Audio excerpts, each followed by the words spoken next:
Volume 1 Number 1 Chapter 01 The Merchant Peter Parker. Young, teen, socially awkward, and secretly heroic, Peter Parker trekked along the sidewalk with his mind full of not-so-teenage problems. And no, it wasn't because Flash and his cronies were being a dick, like usual, no, but because he broke his first prototype web shooter. Yes, the thing was rather big and clunky, and yes it was a prototype, but it was his first working one and he just had to bust it. Great! He could make another one. He had a few ideas to tweak into a second working version, but he still missed WS 1.02. He was an aspiring scientist with a heart of invention. He was allowed to be sentimental. Sue him. Or maybe don't. And now, not only did he have to worry about when he could whip up a new web shooter, but he also had to worry about whipping up new batches of web fluid for however the new shooter came out. Ugh, come on. Peter whined as that particular thought stuck. That meant his little savings were already booking a ride down the drain. Fixing computers and appliances around his neighborhood, and even doing homework for a few kids at school, and Flash still owed him up to $50 for all the ones he refused to pay for, could only get him so little. And he couldn't in his heart of hearts ask Aunt May for a few extra bucks. Yikes no. He brought his hands out of his pockets and looked at the broken parts of his former web shooter. Yeah, the shit was busted through. He could make do with the parts he got at home for the hardware, that part was easily taken care of.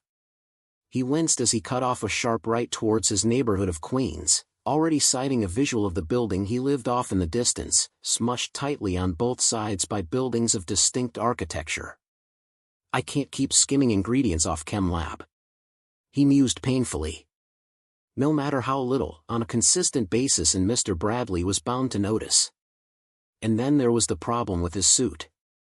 Or rather the makeshift hoodie with passable swing skills, patented by Aunt May, with a mask and oversized goggles, he called a suit. Too much washing had made the fabric loose and faded, and there was only so much patchwork he could do on it before it started resembling something he stole off a garbage truck. Why, he cried and asked no one in particular.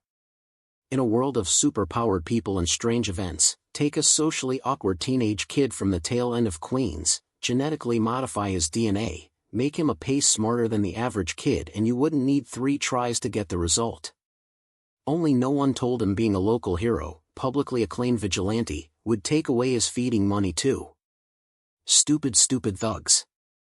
Who even robs a cinema? He came to a stop at the main road leading directly to his house inside again. Right. Aunt May won't be at home for at least, he quickly checked the time, 3 more hours. Might as well just drop these off before I leave. His mind had turned into a conducive battlefield of thoughts as he absent-mindedly made his way towards his house, got in, dropped off his bags, a quick shower and a change of clothes, and just as easily left through the door. He went past the old train station and the supermarket that was a front, used to be, for a drug house, all the while thinking that he might have bit more than he could chew when he donned on his hoodie to play hero. This shit cost broken arms and legs, as well as his feeding money. He was quite the ways from his neighborhood, his head still filled with how he would procure a substitute for the chemicals he used in his web fluid. So far he had to make his webbing right there in the lab and then stash it home to line into the capsule he used in his shooters, and that had a lot of risks to it. He would have been infinitely better if he could make them in his room, but that meant buying the chemicals and apparatus himself. And yeah, no one was going to sell that to a 15-ish kid. Not to talk of his suit. He needed to replace it ASAP. With better material if possible, but that also meant money, which if no one was paying attention to, the teenage kid had no substantial amount of. God! It sucked being a superhero. Not entirely true, but a good part of it sucked. Like being broke, and having to do homework every night. He still doesn't have a name. I mean, the human spider is good, right? Yeah, it's good. Unfortunately, the avenue to announce it never came up, not even when he mistakenly bust up a drug house. That particular one had been scary. It was in this haze he came across a sign that read, "Junk and Stuff." Pretty catchy. It also amused him that someone would announce that they sold junk, well with stuff too, can't forget about that. Idle curiosity on par with the teenage mind tugged him forward as he pushed open the door with the silent tinkle of a welcoming/alert bell. The inside of the store looked full, and with a first glance of how things were padded to every corner of the place, it did look kinda like a junkyard. "Not you though, you look cool," Peter said to the dinosaur head hanging off a wall. It looked cool. Now that he had more than a cursory glance, he instantly got a feel of why the place it was named so. He could see things from synthetic grass to potted plants, TV remote to strings for guitars, aluminum foil to copper coils in different parts of the store. Arranged in seemingly no order. Sick. He excitedly moved towards the dino head and ran his fingers over its skin. Weird. It didn't feel like plastic. He was still trying to figure out what material it was made from when suddenly he was forced to duck as a gout of flame surged over his head. Holy! What the frick? What the hell was that? It would have singed a lot more than his hair if he didn't have the tingles. Hello. Ah. A startled Peter spun around, hands and hackles raised, to see the unassuming man standing behind him. Sorry about that, sir. Good evening. A wave of awkwardness traveled through him as he realized that he just screamed in the shopkeeper's face after touching his stuff. Aunt May would skin his hide if she found out. Don't sweat it, kid. What up? Right. He had wandered into this store without any particular reason. Honestly, he'd rather just leave after embarrassing himself like that. How can it breathe fire? He pointed at Dino Head. That was really cool. Not the part that had almost turned him into Scarface, but the part that it was a dinosaur head that breathed fire. The man just shrugged. Not really sure. Got it along with a few of the junks lying around. The man moved into the counter and Peter walked to stand in front of him. So? Interested in anything you see? Not really, Peter thought. It really was just a lot of stuff lying around, not really junk, but not stuff he had any need for. That name thing really was on point. Not really, he said tentatively. The man scoffed. Trust me, kid, I'm pretty sure I got whatever it is you would want. A portable boom tube, a transponder snail, an Alchemist 5000, or even a bread slicer. The man started listing off a bunch of things. Peter had no idea what they were even about. What even was a portable boom tube? Some kind of retro music box? Well, as long as you can pay for it, that is. The man said with a smirk that left Peter even more stumped than anything. What makes you think I would want to buy something? The question hardly left his mouth before he bookmarked it in the stupid category. The owner chuckled. Listen, kid, I'm a merchant. I can sniff out a potential customer even with my eyes closed. It was Peter's turn to chuckle. Who calls themselves a merchant nowadays? The look the man gave him was one you would give an endangered panda at a zoo. One that said, oh, you naive and dumb thing. I'm not your run-of-the-mill regular salesman, kid. I'm an interdimensional merchant. I've even got things from the next mirrorverse over. So, what can I hook you up with? At this point Peter hesitated. Maybe this was why Aunt May always warned him about getting scammed. Was he so easily convinced? Don't worry, kid, even if it were a nuke, I'm pretty sure I can hook you up with one. And you don't have to worry about anyone knowing, it falls under client's confidentiality. Peter looked at him funny, playing off the nuke as the joke it was. You know, store owners don't usually have a confidentiality clause. Pfft. Your regular store owners perhaps. Hello, multidimensional merchant here.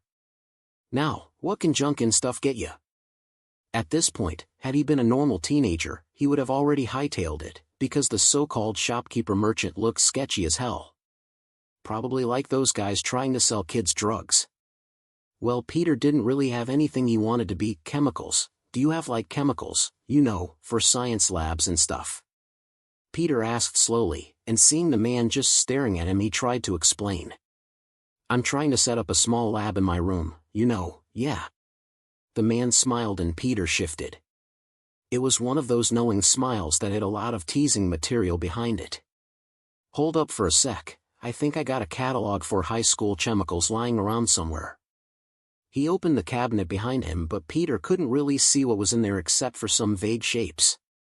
He took out a thick bind, red-covered, and flipped through its yellow-rimmed pages with an appreciative hum. Yep, got a few standard solvents, acids, bases, a couple of the more obscure indicators and pigments. How about you make a list and I'll set it all up for you, as well as the price tag. And that got Peter nervous again. His joy of getting his own stash of chemicals was run through when he realized he probably didn't have money for them. Sure, all he needed was a pint of various chemicals and he could make a batch of fluid to last him a few days of patrol, but he doubted the shopkeeper would be inclined to sell such little volume. Yeah, I know that look. Low on green? Peter scratched his head sheepishly. Well, I was thinking of buying in small amounts. Unfortunately for the broke rookie hero, the merchant shook his head. Figures. He shook his head despondently. Tell you what, at this Peter looked at him suspiciously. That sounded a lot like an intro to an incoming scam. Got anything on you you'd like to sell? Like? He took a cautious step backwards. The merchant shrugged. Junk. Stuff. Anything at all, if it has value I'll make sure to compensate you. Peter was about to outright refuse and leave the shop and its strange owner when he remembered something. He did have something of little value to him, except for its sentimental attachment, that is. Think of the web fluid of a new suit. There's no more spare hoodie to use. It was a hard choice between an honest man's work and the greater good. His lips twisted upwards as a choice was made. Alas, teenage fantasies won in the end. I only have this. It's broken, but I made it myself. He brought out the broken WS 1.02 and gave it to the man. The man took it, holding it softly to his eyes, and hummed appreciatingly. This was better than selling his web fluid recipe to Oscorp or some other company. Well, not really. What do we have here? A jettisoning trinket that shoots at what, 30 clicks? Impressive. Peter's eyes widened. Was it surprising that the man could tell the general use of it? Very. Why yeah, something like that. He said. It is shoddy make, but it did pretty well for itself. I can tell. The man said as he put down the shooter with a thinking expression. Say, this OL piece of junk, you got any more like it? Peter shook his head. Even if he did, he wouldn't say. Sorry, no.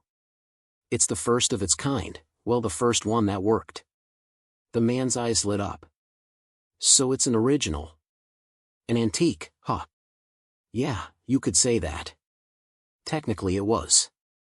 The man started murmuring to himself, but Peter couldn't clearly hear what he was saying, only bits of it.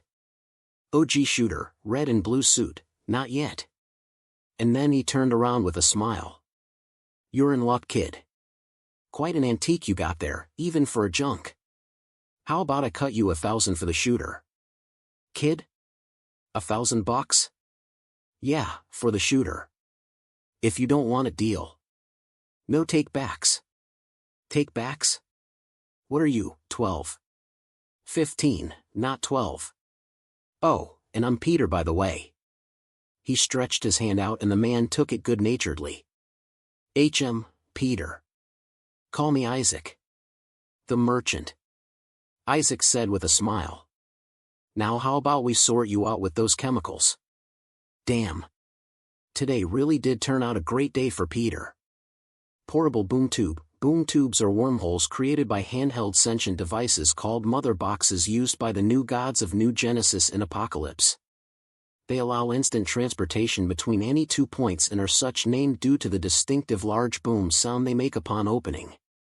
DC Multiverse, Chapter 02. Happy purchase. Peter Parker froze, or probably felt the world froze. It was slowly becoming a normal feeling to him since his mutation, but this time it was for another reason. It still felt like a really slow daydream even as the merchant brought out another book, a catalog on chemicals, and gave it to Peter to peruse his stock. It still felt like he was being played a prank on, but also didn't, and he was just waiting for the ball to drop about the $1,000. He'd expected $10, okay, maybe $5 for the busted glued together shooter, because that was what it truly was, a broken and glued junk. So it really didn't come as no surprise when he started feeling guilty after the initial excited high went away. Maybe the merchant overestimated the shooter? His fingers paused as he made to flip the page. "Mr. Isaac, sir, are you sure? That seems like a lot for a piece of junk." And there it was again. That smile. The same smile you would give a hamster running on a wheel, knowing it looked funny and it wasn't running anywhere anytime soon. "Don't sweat it, kid. Let me worry about its value on my end while you pick up chemicals on yours." Still, Peter Parker looked uncomfortable. He couldn't stand the thought of possibly ripping the man off. He wasn't brought up that way. The merchant sighed. "Tell you what, kid, this thing fires at 30 clicks and I'll gander a guess at a minimum of 30 feet, that's 1 second of travel time. I could sell this to a company for at least 20 grand. And that's not even its real value. Like I said before, I'm a merchant. I know junk when I see one." Was it weird that Peter felt relief in that moment? At least that was proof that he didn't scam the poor shopkeeper. "You gave me 1,000 for it. And that's a lesson for you, never trust a merchant." Ah, so this was what betrayal felt like. Well, to Peter it did. But why tell me in the first place? The man behind the counter shrugged. "You seem like an alright lad and I have a feeling this won't be our last business together. A common ground, so to speak. Not so common a ground if you're already ripping me off." Peter murmured, which seemed to amuse the man even more. "This way you'll know what to expect. It's half the fun if your customers can't haggle for what they want." "Right," Peter said slowly. It didn't make sense to him, but hey, to each his own. He flipped the pages open, took out a small piece of paper and started scribbling down the chemicals he needed. Hopefully the $1,000 would go a long way to see him fitted for his nightly endeavors. Aunt May would kill him if she knew how he got the money and what he was spending it on. Maybe not, but it wasn't a thought he was comfortable with. Right, I've got this, I'll need a little bit of that in." His hands froze and his gaze went down the list of chemicals where, tucked there at the bottom, was what looked too similar to chlorine gas, Cl2, and uranium-235. "Anyway, I think I'll have just these ones. These should be more than enough, for my science experiments. At home." "Is that all?" Isaac asked and Peter nodded after going through his list once again. "That'll bring your total to $473. You want me to get them for you now or send it to your address?" "Huh. Your address. I doubt you want to be hauling chemicals back to your house right now, do you?" No. Thank you." "For what?" "It's just business." "Yeah, right." Somewhere in the back of his mind, Peter Parker was still waiting for the ball to drop, but so far the merchant seemed to be taking everything seriously. Maybe he really was getting those chemicals. "Need a receipt for these?" he was asked, but he shook his head. "Right, need anything else?" "Excuse me?" The merchant sighed. "Need anything else with the balance or is that it? You still got $523, so do you need anything else?" "No tax by the way." Now that got Peter thinking. Did he need other things? Yes. First of which was fabric for the suit he had in mind. Spandex or anything similar would do, and hopefully he wouldn't have to go through his remaining goodies just to have something to wear on his nights out. He could sew the thing himself with Aunt May's sewing machine, provided she never found out. Maybe things were finally looking up for the teen hero, Vigilante. "Do you have, like spandex or anything similar?" "I like sewing." Mr. Isaac gave him a dry look. He didn't buy it one bit. "Of course you do. You need the regular stuff?" Peter looked confused. "What other type are there?" "Well, you've got your basic spandex, which no one ever buys by the way. You've got lycra, which is slightly more expensive, more durable, and more stretchy. You've got polyester, mostly for sportswear, and then you've got printed polyester, which is a little bit pricey but also a lot better. Either that or I can throw in some of my own stock, which you won't find on the market by the way." Now Peter was conflicted. On one hand he could just get a couple yards of the spandex and leave, just like he'd intended, or he could take a gamble on the merchant's words. He could admit to himself that he was a little bit curious about what exactly the merchant sells. It couldn't be anything, right? Before Peter could get a word out, a catalog was pushed in front of him, and seeing some of the things listed there, Peter wasn't sure whether the merchant was toying with him or if he was in danger. He would almost prefer it if the tingles started tingling anytime now. The names on the materials listed were some he had never heard of before, and the brief description made it sound less believable the more he went down the list. Unstable molecules, adapts to wearer, self-repairs, flame stretch resistant. That sounded like something he'd heard of. Still suit fabric, recycles sweat into drinkable water, sandproof. Mimetic polyalloy, liquid metal, shape-shifting, self-repairing. You know what? I think I'll just stick to the really good spandex.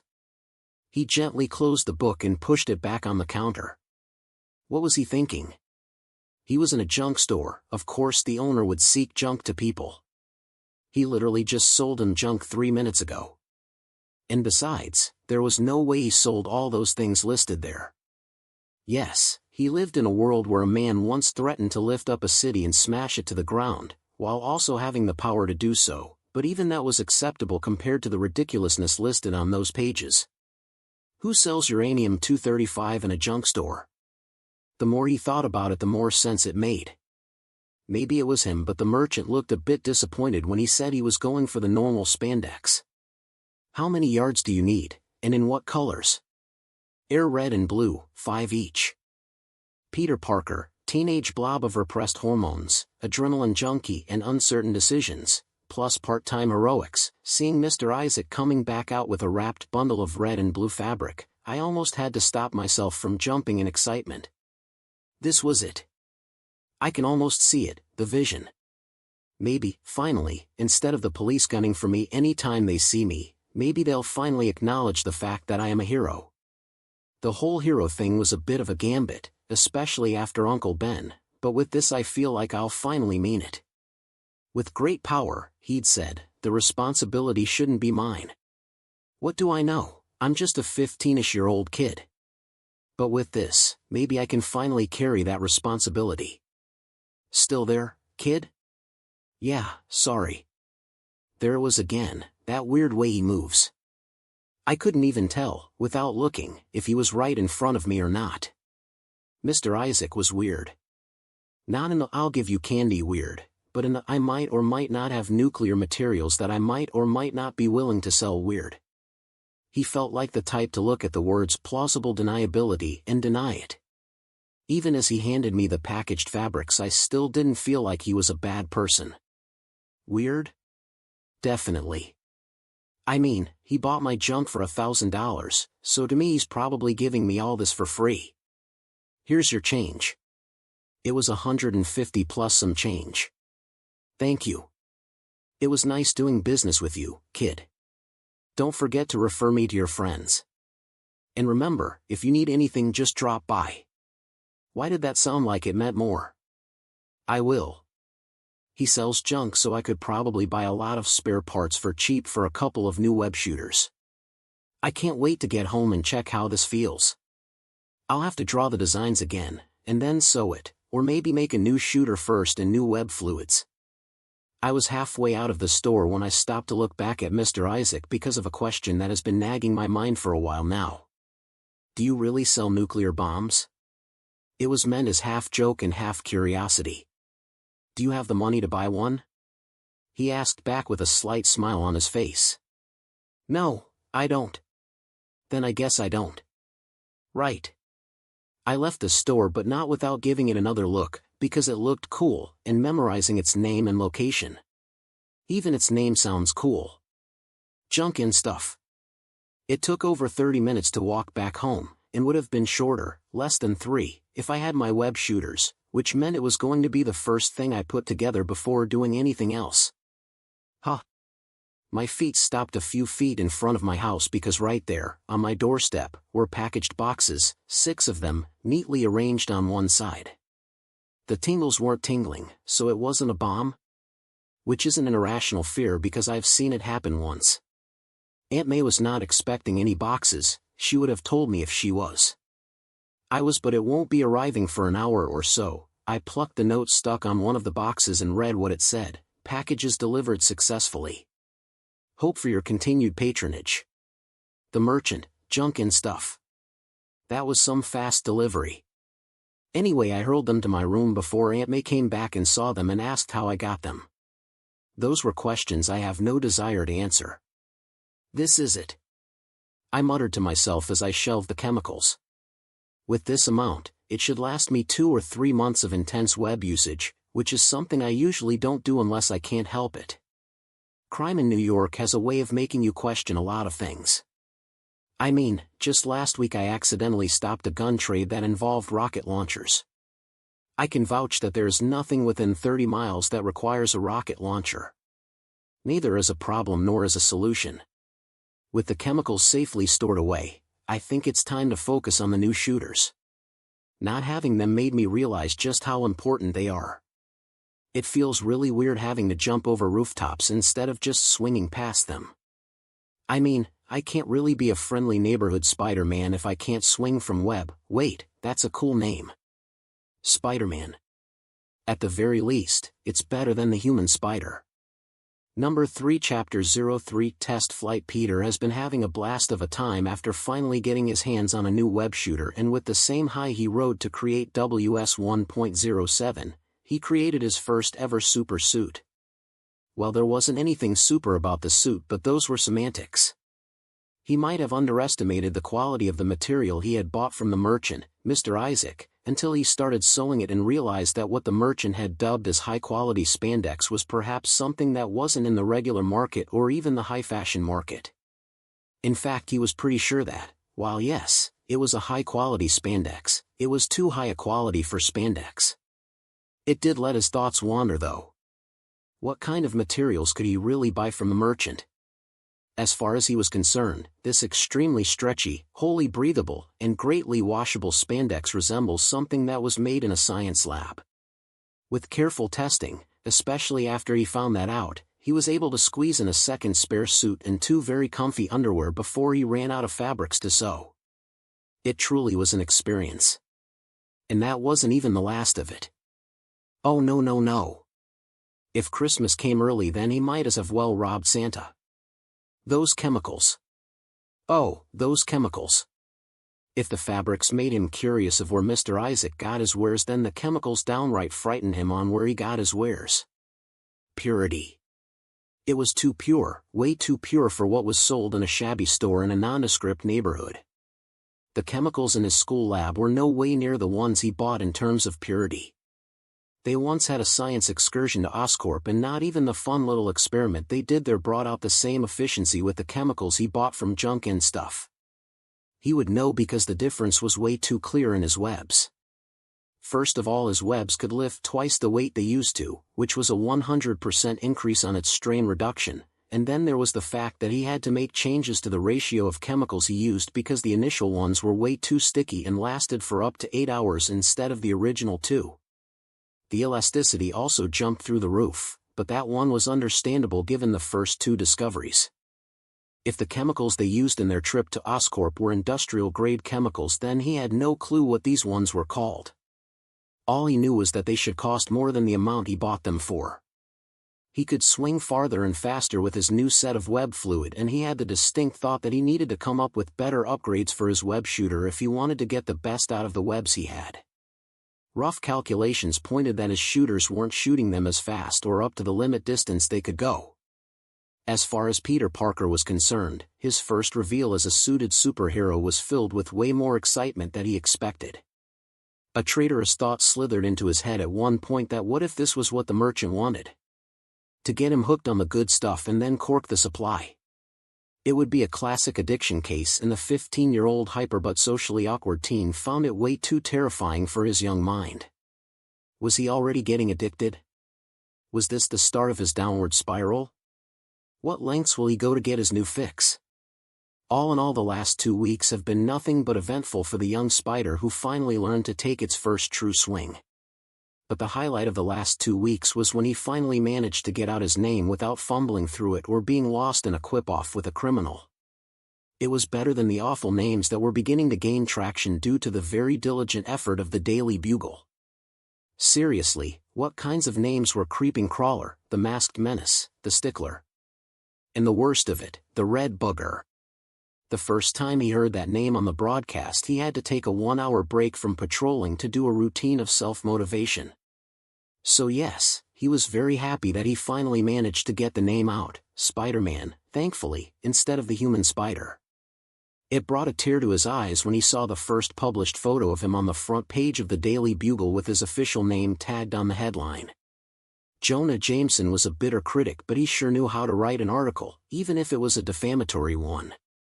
The articles were so good, or was it so bad, honestly Peter didn't know, that he would do a double take every time he read them and wonder if that was how he appeared to people or if that was just Mr. Jameson just being his usual self. He hated it somewhat, the hateful articles, but was smart enough to use it as a standard so as not to get too full of himself. He'll make Jonah Jameson write a good article about him one day, believe it. So yes, Peter Parker has had an eventful time since his debut. He was still a nighttime hero, but that couldn't be helped. He still had school in the morning after all. Seriously, again? Peter sighed to himself in what was quickly becoming a habit. At this rate he'd soon start getting wrinkles, according to Aunt May. Come on guys, we talked about this the last time. The two goons on lookout were webbed up and dangling off the ceiling with their mouths webbed. No sticky fingers around the cinema. We don't have another one for at least 6 blocks. So, watch it. He's webbed guys up for less, but seriously, what was it with these guys in cinemas? He didn't think they kept money at the theater, so what was up with these guys? And it was like they were part of a gang, because these weren't the guys he caught last time. This is a new low, even for you guys. He whispered as he crawled over the rest of them on the ceiling. 3 more goons stood at an intersection, keeping an eye out, while the remaining 2 guys went on ahead. At least you're smarter than the last guys, he said to himself. Here we go. The 3 watchouts split into 2 ends while the last one stayed at the intersection, and so that was the first one he went for. He dropped down without making a sound and webbed the oblivious man's mouth and legs. The man tried to raise his gun in fright, but he kicked it out of his hands and webbed both of them to his chest. So pick, left or right, who should I go for next? Left? Right? Come on man, pick one, he said in a sing-song voice as the man kept shaking his head with terrified eyes. Oh well, guess I have to choose myself. He waited right there in the intersection until both men started coming back up and got a good look at him. Hey guys. So this is like what? A boys' night out or something? Hope I'm not interrupting. Both men were stunned for a second, and he saw the moment realization entered their posture and a mental trigger was pushed into their muscle, but, well, his webs were faster. I'll be taking these. The guns were pulled away, and in exchange you'll be getting those, and he webbed their hands in return. And then their mouths. Also with their legs. Sorry guys, but I'm getting late. I have at work tomorrow morning. It was almost 1 a.m. and any later and his day would be ruined. He still needed as much sleep as he could get, just like everybody else. Sleeping past midnight every single day for 2 weeks was not a healthy sleeping schedule for a teenage boy, enhanced or not. Too many late nights out, and it was starting to affect his daily life. Mrs. O'Brien had caught him sleeping twice during classes and threatened him with detention if she caught him for a 3rd time. 2 men hurried out of the door with duffel bags, which made Peter really curious about what they stole. Oh, there you are. We were just talking about you. Hey. If you wanted free tickets, you could have just asked. I know a guy who literally hangs around theaters. Shit, it's the new freak. One of them shouted. He dropped the bags, or at least tried to, only to find out he couldn't because his hands were webbed to it and he couldn't reach for his gun. The other one was quick to abandon his bag for his gun the moment he saw Spider-Man and would have got off the first shot if not for Spider-Man at that moment turning off the hallway lights. Where is he? Where are you, freak? HMPF. HMPF, HMHMPF. Show yourself FR, ARG. The lights were flicked back on to reveal the two of them knocked out and webbed together. Seriously, guys? Electronics. Even a USB cable. I shouldn't be saying this, but you guys can do better than this. The cops were already on their way and he wouldn't want to be here when they arrived. To them it still wasn't clear whether he was a hero or vigilante, and the conversations that usually stemmed from those were highly awkward. Even without the usual case of them trying to arrest him. Honestly, he's had enough for a school night and all he wanted to do was just go and crash right into bed. He could already hear the police sirens blaring into the neighborhood when he swung away from the cinema. He was like 10 blocks away from his recent crime scene, swinging by between buildings when his momentum was stopped and he perched against a wall when he heard an explosion and saw smoke rising off a building. No, he cried out despairingly. Just like the smoke going up from the building, he saw his peaceful sleep going up in flames. No one told the 15-year-old hero/vigilante that trying to be a superhero was this hard. And so, like he had done for the last few hours, he swung towards the scene of trouble, not just to be a hero or to fight bad guys, but because someone, anyone, might just be needing a helping hand right about now, and he had two strong ones to help. He really did.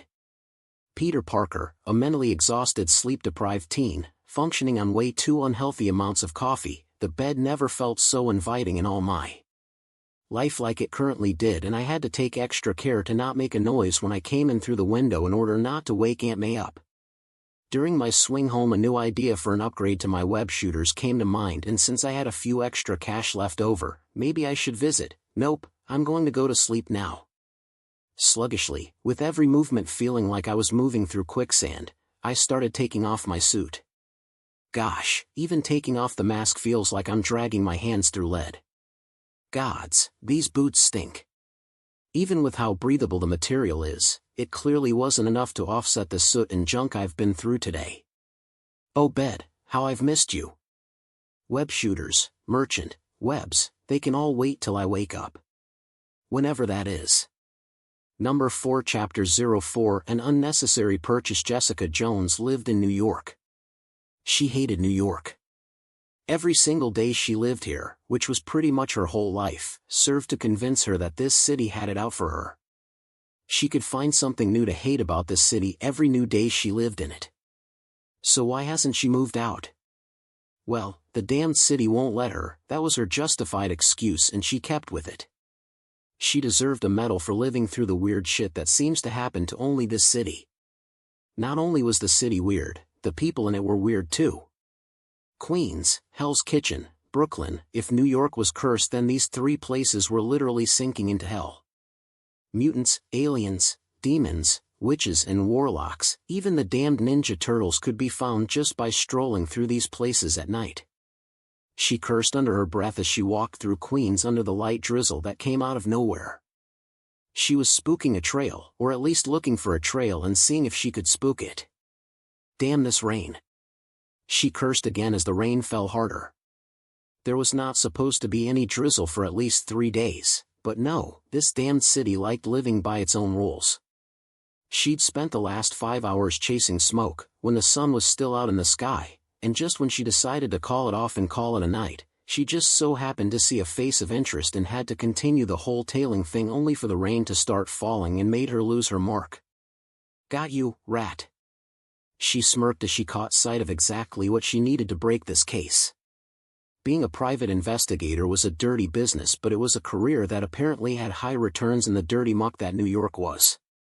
She brought her camera to her face to collect some evidence, only to freeze when she saw that her battery was dead. God damn it. No problem, she told herself and used her phone to take the pictures instead, only to end up frowning harder when she saw the results. She got the pictures, but it wasn't exactly as clear as her camera. Of course you could make out the people in them, but a group of lawyers could dismiss it with ease since it wasn't in HD quality. Still, she took the pictures. Better this than nothing at all. She could try and get closer, but there weren't any obstacles for her to hide behind for her to get a clearer picture. There were no electronic stores or mini-marts nearby, so there was nowhere she could get a quick replacement for her battery. I know I checked it before I left. Well, her memory wasn't really clear on if she did or not, but she had been in this business for quite some time for it to be routine at this point. She would be caught if she went any further than this, and the pictures she got were hardly what one would call concrete evidence. She could call it a night and come back tomorrow to test her luck, or she could double back a few blocks to see if she could see where to get new batteries. Her choice was obvious. I hate this damned city. She'd said this a million times and meant it every time. The rain didn't make it any better. She was supposed to be curled up on her couch right now if only her stupid Mark had used the day for illicit business. It would have saved them both a lot of time. Where are the stupid stores? She asked frustratingly as all she saw were restaurants, food stands and a laundry mart. I could have sworn I saw a mini-mart somewhere around here. She turned right around a corner, but nope, no store.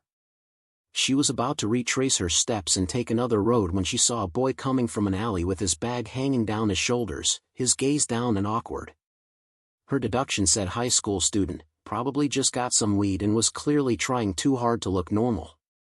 She didn't care about any of that as she grabbed him, almost smirking as she saw him stiffen and turn pale. Relax, I'm not gonna bust you for weed. She said before he could stammer out a word, is there any store around this damn neighborhood? Huh. Wah, a store, where I can get some batteries. She said impatiently. Just behind Freddy's, to the right. They close very early, so I don't know. It's either that or the junk store nearby. He said as he adjusted his bag. It's either that or near the subway. She was already picking pace before he finished his sentence, following his directions as she passed Freddy's, a small diner, and saw the store. It was a discreet thing, tucked into the side of the building, and very easy to miss. Wait, I just need some batteries. She shouted as she saw someone at the door flipping the open sign. Sorry, already flipped the sign. The dude shrugged helplessly as if that explained anything. Come on man, I just need some batteries. I got cash. She pleaded, but the guy just shook his head. Sorry, no can do. Already flipped the sign, store policy. He said and locked the door. This fucker. She bit her lips as her temper bubbled. She could go back to the subway and return, but there was a tiny chance that her Mark would still be there when she got back. She looked around and at the end of the line, she saw it. The junk store the kid talked about, because that's what the place was literally called. There's no way she could get a camera battery at a junk store, but then again this was New York. Having no other choice, especially since the rain started falling even harder, she ran over to the store and almost sighed in relief when she saw the open sign. The door at the bell rang as she stepped in, oh thank God. She couldn't help but say when she felt how warm the inside of the store was. The store was perhaps one of the most chaotically arranged spaces she'd ever seen. Different things you'd see in different stores were laid everywhere with no rhyme or rhythm. A steering wheel was placed next to an empty frame, and next to that was an overgrown pot of some weird plant, and next to it were window panes, a whole stack of them. Can I help you find something? She turned around to see a guy at the register. Yeah, batteries. You got any? She threw in the batteries and he caught it, not even looking annoyed at her. Sure. He shrugged and reached under to bring out a pack of batteries, almost making her fist pump the air. It was painful to note that this was the best thing that had happened to her today. She paid for two, and turned to leave. Come on. The heavy rain turned into a full downpour and lightning started flashing. Her Mark, who was she kidding? The bastard was probably gone by now. She scowled at the thought. She was drenched, hungry, bought 2 new batteries, lost her Mark after 6 long hours of fruitless investigation, and all she had to show for it was a gallery of sketchy photos. I sell umbrellas if you're in a hurry. She heard the guy behind the counter say. She looked at him angrily and saw him pointing at a rack that held umbrellas, poles, and freaking swords in it. What the fuck do you even sell, dude? She asked, clearly exasperated as the anger bled out at the sight of the ridiculousness she was looking at. A little bit of this and a little bit of that. I buy and sell junk and stuff, and everything in between. She ignored the name pun and walked towards the rack and curiously picked up a sword and pulled it from its sheath, half expecting a prop or a rusted blade. And this qualifies as junk? She raised a brow at him. She didn't know about swords, but this one looked way too clean, way too sharp and way too real to be called junk. Stuff. The guy replied easily.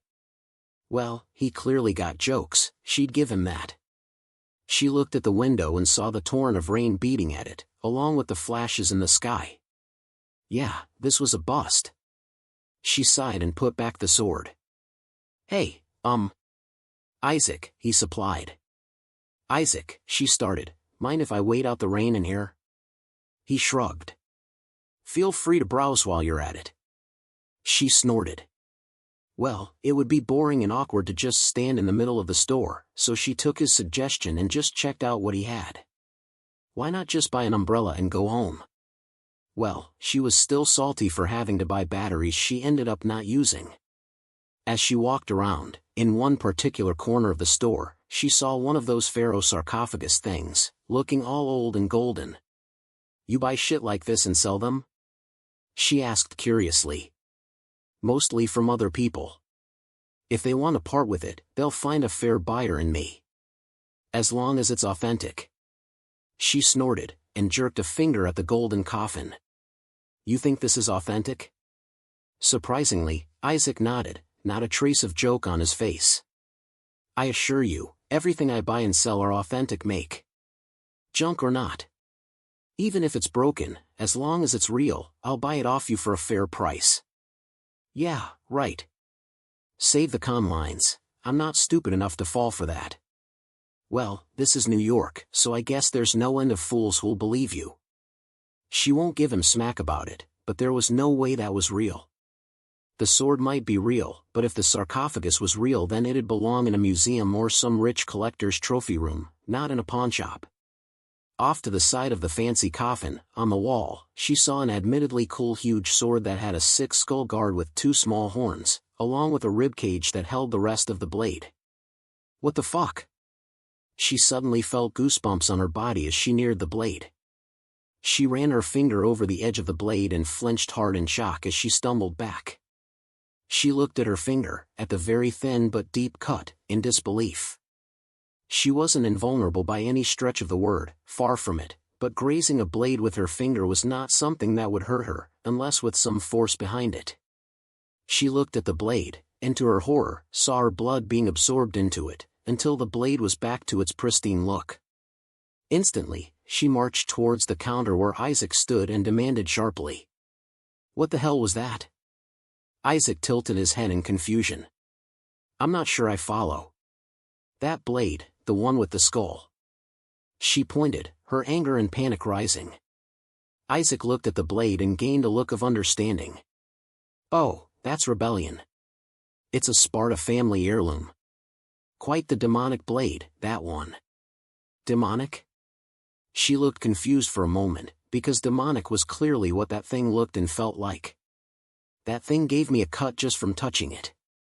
She wasn't a particularly hysterical person, but this one was justified. Isaac frowned at that. I'm sorry, I should have warned you.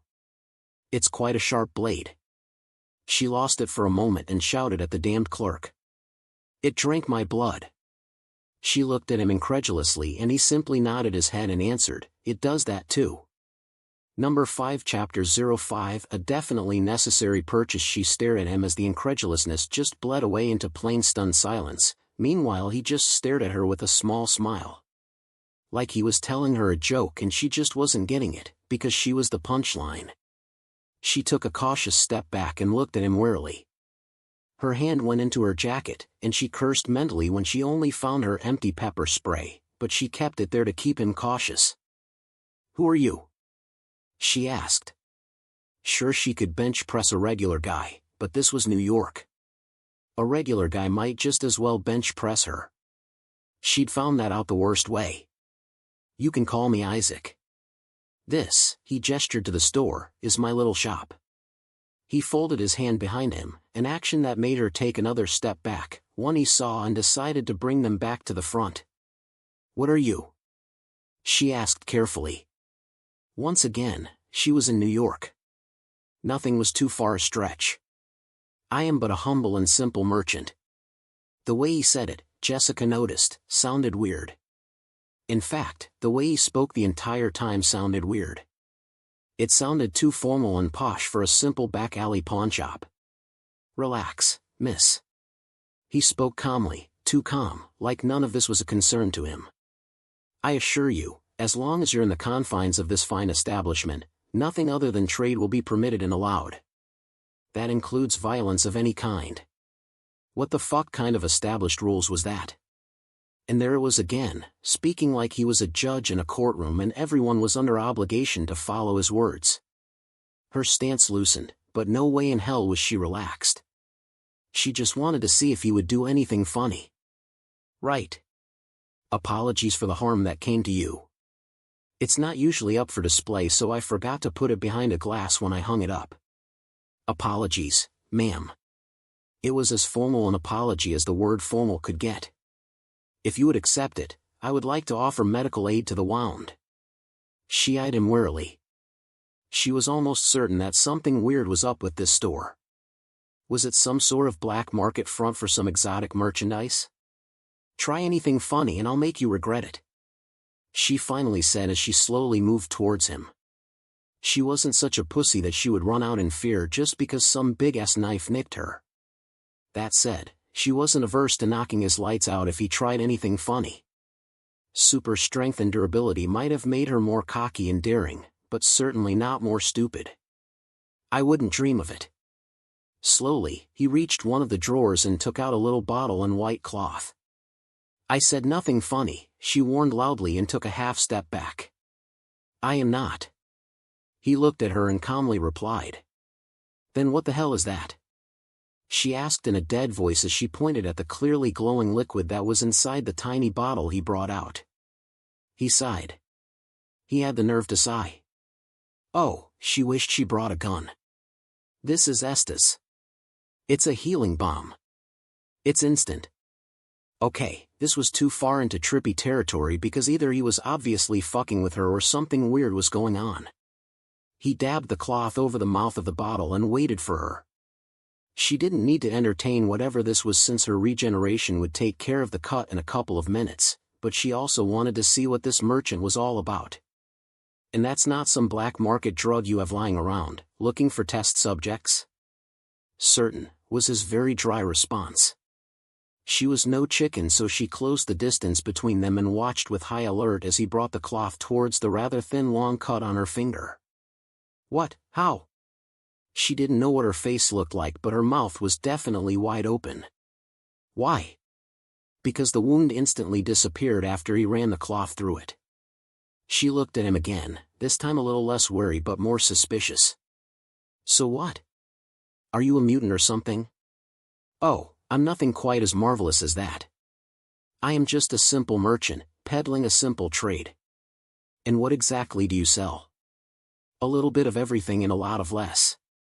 I'll allow myself a boast and say I have quite the collection.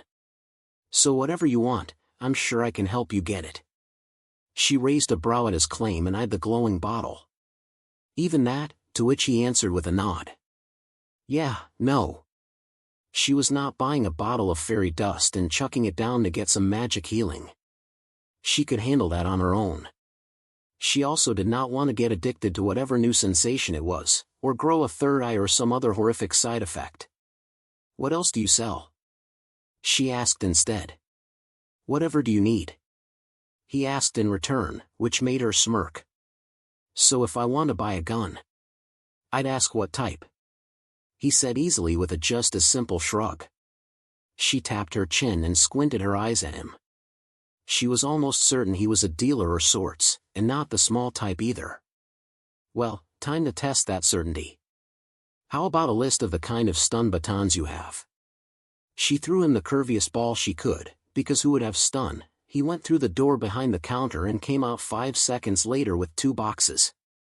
He opened them on the counter and Jessica's eyes went wide as she saw the stun batons he laid out. Each of them had a little tag that basically described what they did.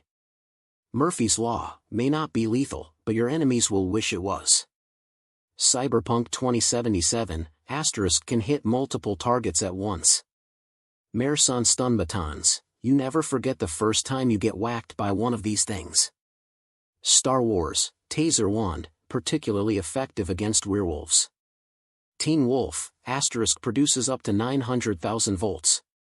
To say she was shocked would be an understatement. How? The more she read the tags on the batons, the more shocked she became. These were clearly illegal. And way too dangerous. On one hand, she confirmed that he definitely was a weapons dealer, but on the other hand she was slightly curious and dreadful of who he delivered weapons to. But if he's a dealer, he wouldn't be showing his weapons to just anyone that walks in.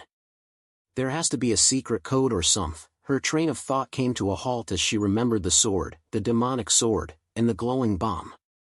She looked at the tags, and yes, one of them did say werewolves.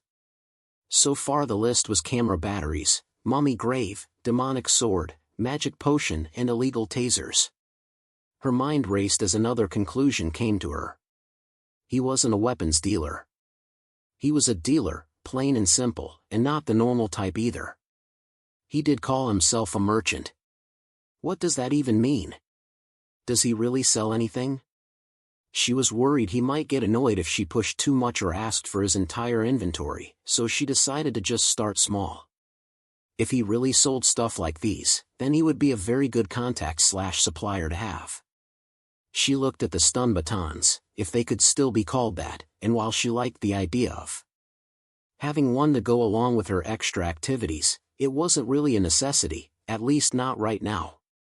She cleared her throat and adjusted her posture to appear confident. If she looked like she'd done this before, then he wouldn't suspect a thing. Who was she even kidding?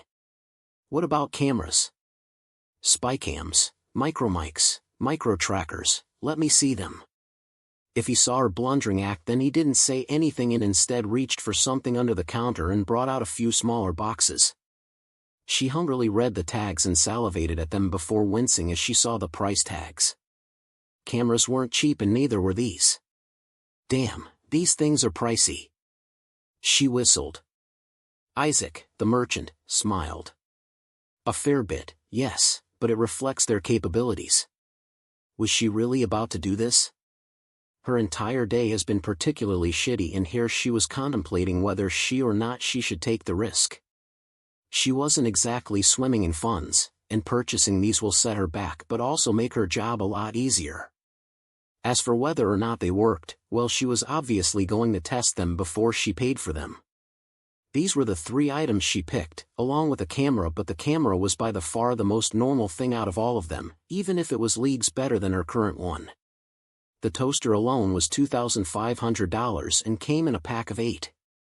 The camera was $3,200, and she could tell it was cheaper compared to if she had gotten it from an electronics store.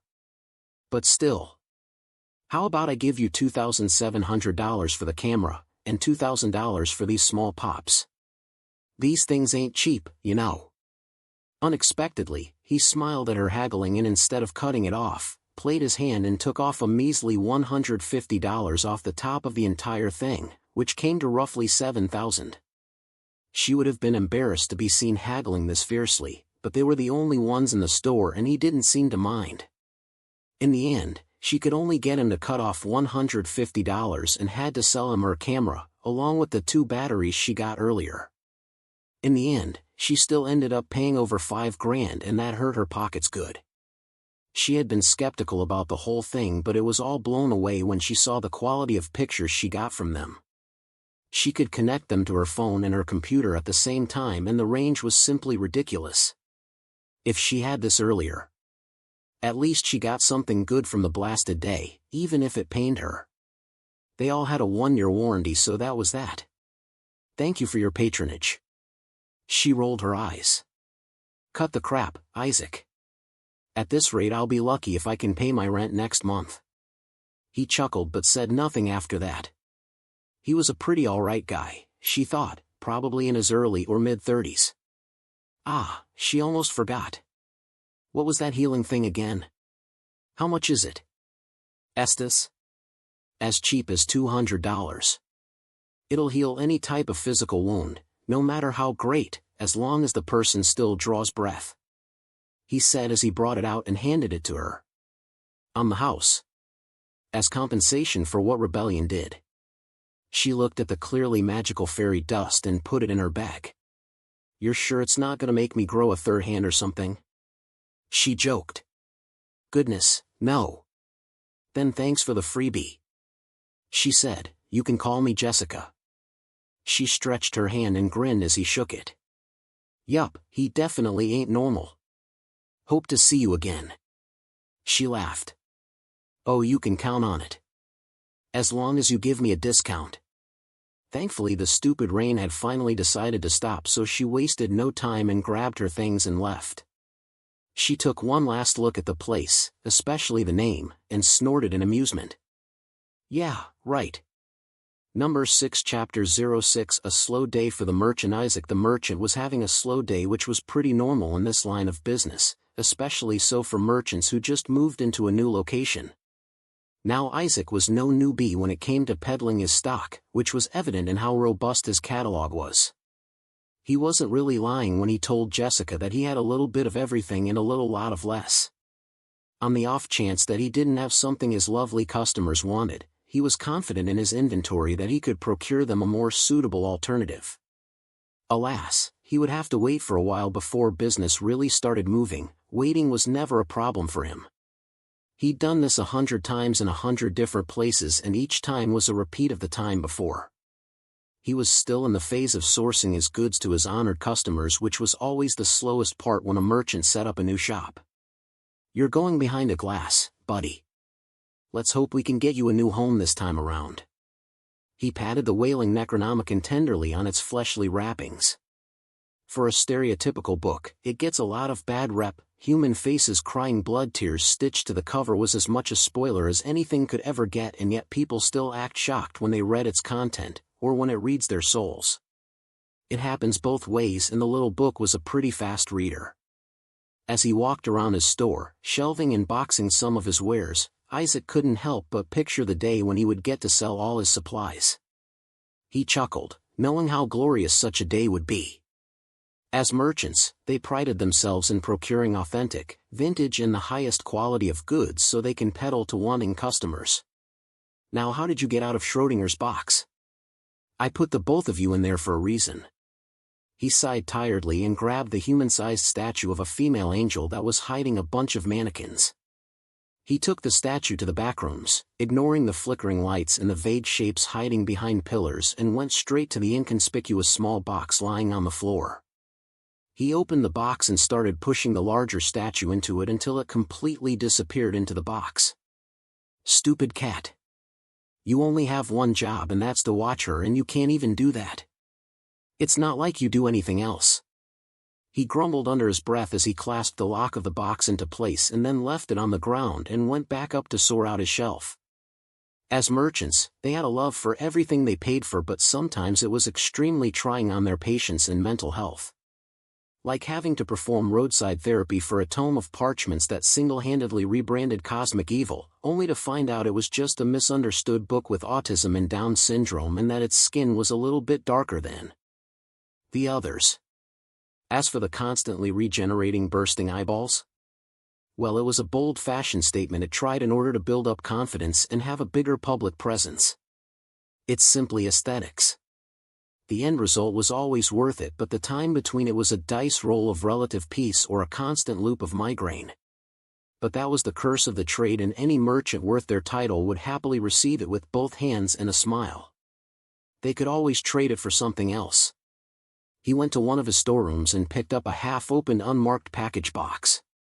The box vibrated in his hands, causing him to laugh. "I'm not putting you on the top shelf, Pandora." He chuckled again as the box hummed. "Don't lower your worth for anything. You are one hell of an expensive box, so you don't need to be on a display case. You're in the special order category. Anyone who wants you will come for you and no one else, so just chill in the back for now. Deal?" The box hesitated before humming a low sound. "Don't worry, I'm not leaving until I get each and every one of you a new home." Isaac reassured the unassuming mundane box and put it on the top shelf of the storeroom. A merchant, especially a well-traveled one like Isaac, knew the bone-deep relationship between them and their merch. The merchandise makes the merchant and the merchant sells the merchandise. It was a cosmic symbiotic relationship. Unlike some rookie marketplace peddlers that called themselves merchants and desperately batter their trinkets at every chance they get, real merchants would instead spend an ungodly amount of time in sourcing for prime merchandise from the nook and cranny of forgotten realms. The shortest time old-timer merchants would spend sourcing up a decent inventory was a century. Isaac had personally stayed in one location for 2,000 years just so he could have a chance at bidding for the weapon of a particularly stubborn warrior after they died. And that wasn't the longest time he spent sourcing for a particular item either. Naturally, in an egotistical economy like theirs, merchants were bound to be the prideful sort, but it was in the way they expressed their pride that made it prominent. Isaac, for example, could patiently hunt for the stock for his inventory for 100,000 years or any exorbitant amount of time as long as he got equal quality goods. And his pride was that any time he was satisfied with his haul and decided to open up shop, he won't go scavenging for supply until he empties his current inventory, regardless of how long it took. He took his pride in the high-quality goods he sold. Even his junk was of higher quality compared to others. He did the comparison, and the confidence that he could empty his inventory in record time. Some merchants still had items from 6 hauls ago in the last 10,000 years in their top shelf. He could not imagine subjecting his carefully procured goods to such a fate. They were merchants and their one and only job description was to sell anything they could get their hands on. They did not overly care about the exchange they got from their goods, as that was mostly used as tax for the union, but that did not mean that they'd sell their goods at a loss. They cared more about the customer getting their hands on the items they wanted than the exchange they received. The exchange was nothing more than the token of the transaction struck, and for when the union came to inspect their books. Both of you will stay here for the aesthetics. It'll make it seem like you guys are a package deal. He said to the pair of ebony and ivory cast guns that he kept in the same showcase that he retired Rebellion to. I shouldn't have to tell you guys how important presentation is. He picked up an enchanted chessboard and set it up near where his little patch of mutated green grew. He did the same to a pair of pixelated diamond pickaxes. There was order in the way he chaotically showcased his goods. I think I've moved them to the back room. He murmured to himself, shrugged after a moment and simply called out loud. Any book rocking their human skin winter coat, to the back rooms. Today's aesthetic does not feature human skin as a theme. And keep the madness within the pages, thank you. Was it weird that books were more likely to be sentient than anything else? Well, he stopped questioning things a very long time ago and learned to quickly accept them with whatever weird quirk they came in with. It made for more fun that way. Now where do I put you? He looked at the weird gun in his hands, thinking of throwing it in any direction of the store when his doorbell jingled as someone entered his store. Oh, Jessica, it's you. Welcome, he said as he went behind his counter to receive his customer. His first repeat customer. Hey there, Isaac. What is that? She gave him a small wave before noticing the weird gun with the bulbous head in his hands. This? It's a null void projector. He replied offhandedly as he laid down the gun on the counter and smiled at Jessica. What can I help you with today? She smirked and placed a hand on her hip, looking all smug and proud. Well, let's just say those little babies I bought prove their worth over. So I decided to see if there is something I could get to pair with them. Well, I have a few recommendations. I'm on a budget. She quickly added with an embarrassed flush to which Isaac nodded in complete understanding. The constraints of budget spending was something merchants were intimately familiar with. Okay, let's hear it. What are you looking for? Protection, counter-surveillance, disguise, or perhaps something more damaging?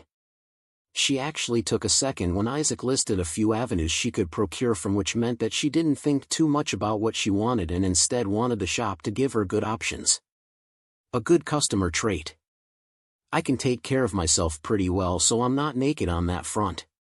What I got last time can be counted for counter-surveillance. So that leaves disguise, don't it? 1 second. Isaac disappeared from the counter to the storeroom behind him and came back in a handful of seconds with a small package in his hands. He slid it over the counter at Jessica. "A silicone quick-change mask," he said as Jessica picked it up. "Fits perfectly to your face and allows you to alter your appearance. Limited to 3 set profiles that can't be changed after they are set. For the limited budget option." Her eyes widened as a wicked smile crept up her face. 3 different identities for plausible deniability. Sure, 3 was limiting, but that was 3 more than every other person, with the shaky exception of shapeshifters, of course. She was taking it without any question. "How much?" 1,000.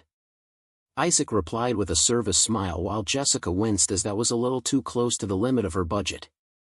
"No discount?" she asked weakly. "That's the budget-friendly price," he replied, and she winced softly. "Well, no use crying about it now." She shook off the depression in record time, probably taking comfort in how it would make her PI work easier.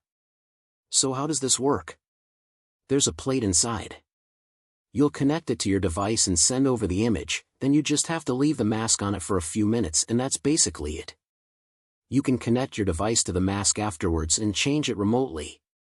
She nodded. "That's easy enough. Thanks a lot, Isaac." He might be some sort of weird dealer/mutant/plug, but he was cool in her eyes. Who else sold high-tech spy stuff in a junk shop? Not at all. Your patronage here at Junk and Stuff is more than enough. "Thank you," he said with a soft rebuttal and a smile. "Damn, even your customer service is top tier. Catch you later, Isaac." "You as well. You can also refer us to your friends. We got a lot of stuff they might need." "Sure." She waved him off and left the shop with a soft jingle. He smiled as she left before leaving the counter and going back to make sure that some things were chaotically arranged to bring out the ambience of his quaint little shop. Well, the day was still young, so all he had to do was wait around for the next customer to walk in through the door and let him take another step into emptying his inventory. He had no problem waiting for a long time, he was very patient. Number 7 Chapter 07 Deals. How suspicious cautious steps took her towards the mundane doors, and the sign atop told her that this really was the place, not that she needed the sign's confirmation. There were a number of places in the world that were warded from her prying eyes, but not ever one that was in this part of the city. The reason why her current actions were prompted was because a new variable appeared, one that was entirely foreign to the weave she's viewed a million times. She did not get to grow as old as she did if she couldn't ascertain the factors of new variables and estimating the dangers they carried. She looked down to the relic around her neck and the frown on her face tightened. As the guardian of the ancient relic for the last few centuries, the bond between the two of them could be called intimate, in a way of speaking, and it should have notified her the moment the tapestry fluctuated, except that it didn't. She had to personally be there to witness a moment never seen before in the grand tapestry for her to know that something was incredibly wrong. In the great tapestry, unrelated events were hardly unrelated, as everything was connected in one way or the other, weaving a grand web to the greater will. And hours ago she was reminded of this lesson, having a front row seat as it played out. Dr. Stephen Strange, honored as a memorable persona in the weave, was someone she had been keeping an eye on for a long time, since the day he was born, that she knew every single thing about his life, like the exact number of patients he would save in his practice. So familiar that she could only stare transfixed as a completely new event played out in front of her, and it involved someone that was never supposed to be here, not this soon, and not in that outfit. She watched as young Peter Parker, in his iconic Spider-Man outfit, an outfit that should not exist for at least a few months, with quality that should take him at least a decade to acquire, disengaged from a high-speed chase and swooped down to carry a man that the car had hit to the nearest hospital, the same hospital that Stephen Strange worked in. This was a meeting that never happened. None of the branches she'd peered into ever recorded an event like this, and there were 2 reasons for that. First, young Peter Parker was never supposed to be as dressed as he was by this time. He should have been in a mask, a patched-up hoodie and heavy pants, for the next few months before having the avenue to acquire a suit, of vastly lowered quality, like the one he was wearing. Secondly, and most importantly, Spider-Man was only ever supposed to meet Dr. Strange, not Dr. Stephen Strange. This was an absolute point because Spider-Man, as acknowledged as he was never supposed to exist this soon. She could excuse herself for being unaware of the stark changes to young Peter's future because she didn't peer that much into the lives of the heroes and other notable persons, as there was literally no reason for her to do so. What she couldn't excuse was the relic around her neck failing to warn her of the new weave she had been living in, for quite some time too from the looks of it. She had teleported back to the sanctum and immediately went to check on the wards of the 3 sanctums, and only after doing that did she isolate herself and peered into the eye to view the new changes made to the weave, only for her to see nothing. She could see the impossible events that happened a few minutes ago, something that should have lit a bonfire in the weave, but there was nothing strange about it. She could see that what was supposed to be a new weave was instead seamlessly blended into the others. She instantly knew something was wrong when she peered further into today's weave and saw that its future was no different than the others close to it. That should not be possible. She understood. The changes being made were hidden. They were already made part of the weave, but until those changes happened, nothing new could be seen. It'll simply blend into the others. Being the keeper of the eye for as long as she had, she quickly identified the source of the branching path by following events around Peter Parker's life, until she couldn't. She could see everything that had happened around him, and even the possibilities if she wanted, but there was one single moment where Peter Parker completely disappeared from her sights, which was also when the changes started happening, when he entered the store in front of her. It was not a magical ward or a powerful artifact that hid him from her. No, that wasn't it. Peter Parker effectively disappeared from the purview of time itself for the few minutes he was in the store. So now here she was, paying a courtesy visit while she had the other masters watching the wards around the sanctums. She stood in front of the door, and yet she couldn't feel anything that indicated that some great magic was cast here. The door and the store as a whole were as mundane as any other shop along this street could be. Her heart and soul were the picture lake of tranquility as she pushed open the doors, pausing just a moment to look up at the bell that was rung on her entrance. She felt something pull up behind her as she stepped past the threshold, and yet she couldn't understand what it was. She saw a man at the counter, but her steps remained unhurried as she glanced both left and right, eyes drawn to a number of items hung up in different parts of the store. She finally arrived at the counter, the man behind it smiling patiently at her and not offended that she took her time. She couldn't sense anything from him. "Welcome to Junk and Stuff. Interested in anything you see?" He appeared jovial enough, but she'd dealt with demons for far more times than anyone ever should. She smiled at him. Conversation was a good start. Once again her eyes roamed some of the things on his countertop. "Quite the assortment you have here." The smile on his face widened, easily pleased by her compliment and her good eye for quality. "Many thanks." He folded his hands across his chest, a ray of pride wafting off of him. "Every piece of trinket you see, I can assure you, is of the utmost quality, of authentic make, or is a vintage piece." "Now you're bragging," she pointed out, still smiling. His smile turned challenging.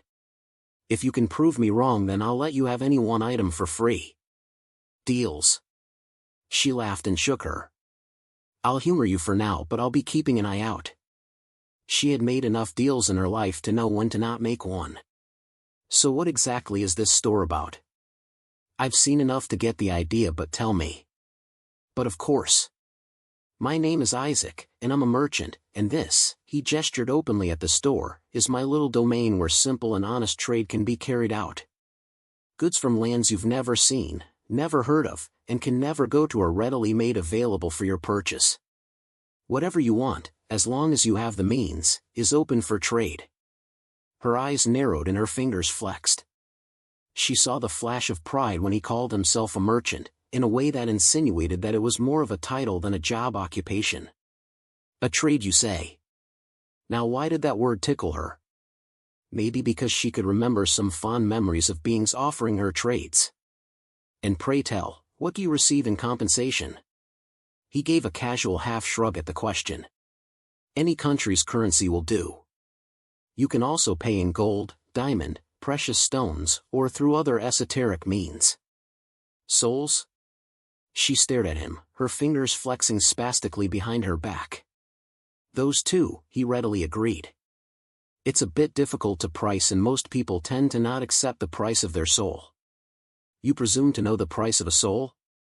Her eyes hardened and her voice dipped into a threatening edge.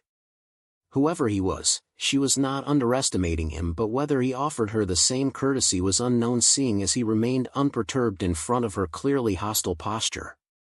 Like I said, it's a bit hard to equate, and due to the hundreds of factors involved in its constitution, it's a very unstable form of currency.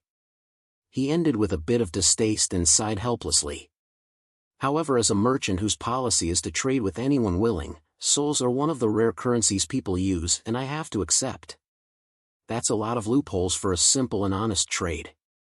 I take it you don't concern yourself with how these souls are procured, do you? No, he said easily. Just the same way I don't ask my customers how they got their money, gold or any priced item they come to barter with. He looked at her, a smaller smile on his face now, and spoke with an extremely professional tone, devoid of any inflections. I'm just a merchant, dear customer. I'm not a moral or ethics adjudicator. My only concerns are in plying my trade fairly. Anything that happens after that, outside those doors, is of no interest to me. Her fingers paused as she listened to what he said. She didn't trust his words, but she also had no grounds to call him a liar. She had come here prepared because of the unforeseen changes to the weave. Whatever she was expecting, a big fight basically, meeting a man who posed himself as a merchant was not one of them. She could see clearly that he took being a merchant as his personality and reasoning, which wasn't exactly helpful. Leaving the conversation where it was, she pivoted in another direction to see his reaction and willingness to comply with answers. I'll admit that my reason for coming here is not to trade but instead because of the residency you've taken up in this dimension. I have the permit for this store if that's what you're asking, he said, which she ignored. How did you get through the barrier? Her voice came out extremely serious because she was. This could be the prelude to a crisis the likes of which she's literally never seen. He looked confused for a moment. If you mean how I got into this country and city, well, public transportation like everyone else. If you're talking about the dimensional barriers warding off infernal beings, he looked down at himself, well, I'm not some demonic creature as you can see. If you're asking about my other modes of transportation, then I'm sorry I can't tell you. Trade secrets, I'm afraid. The only thing she could verify in all he said was about him not being a demonic entity, and even at that she remained highly doubtful because she couldn't sense anything from him. Not his presence, not his body heat or his intent. She could only read his body's expression, and given that it was the only thing she could read from it made her trust it less. On the other hand, he was easily forthcoming with information, being knowledgeable about the dimensional barriers and who knows what else. Why did you come here? Why this close to the sanctum? Why this city? She shed the veil of ignorance around them with those questions. He smiled at her, looking pleased with her question. I'm a merchant, he started, and she wondered how that was related to answering her question, knowing the best place to set up my shop is basic marketing. His shoulders slacked and he seemed to give up on something. He plastered on an easygoing smile as he opened his mouth to speak. Ma'am, I'll apologize for any misunderstanding my arrival must have cost you. It's not much, but I'll assure you that I'm only here to sell my wares, nothing else.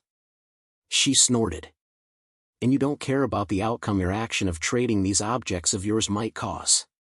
He nodded, still smiling. No, I don't. I sell things. Whatever my customers do with their purchase, good or bad, is entirely up to them. I don't know what else I can say other than that.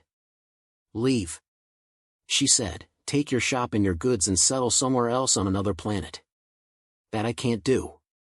Not only will it reflect badly on me in the union reports, but I can't exactly leave such a prime location and my potential customers without having barely made any sales. And therein lay the problem. She could attempt to fight him off this dimension, but the problem was she wasn't even on Earth anymore. Yes, she could see the outside world from the windows, but she couldn't sense anything from the outside world. Her connection to the sanctum's wards had disappeared, nor could she feel the ley lines of magic that ran through the city under her feet. Her connection and influence to any and all dimensions of magic were cut off. They were practically non-existent.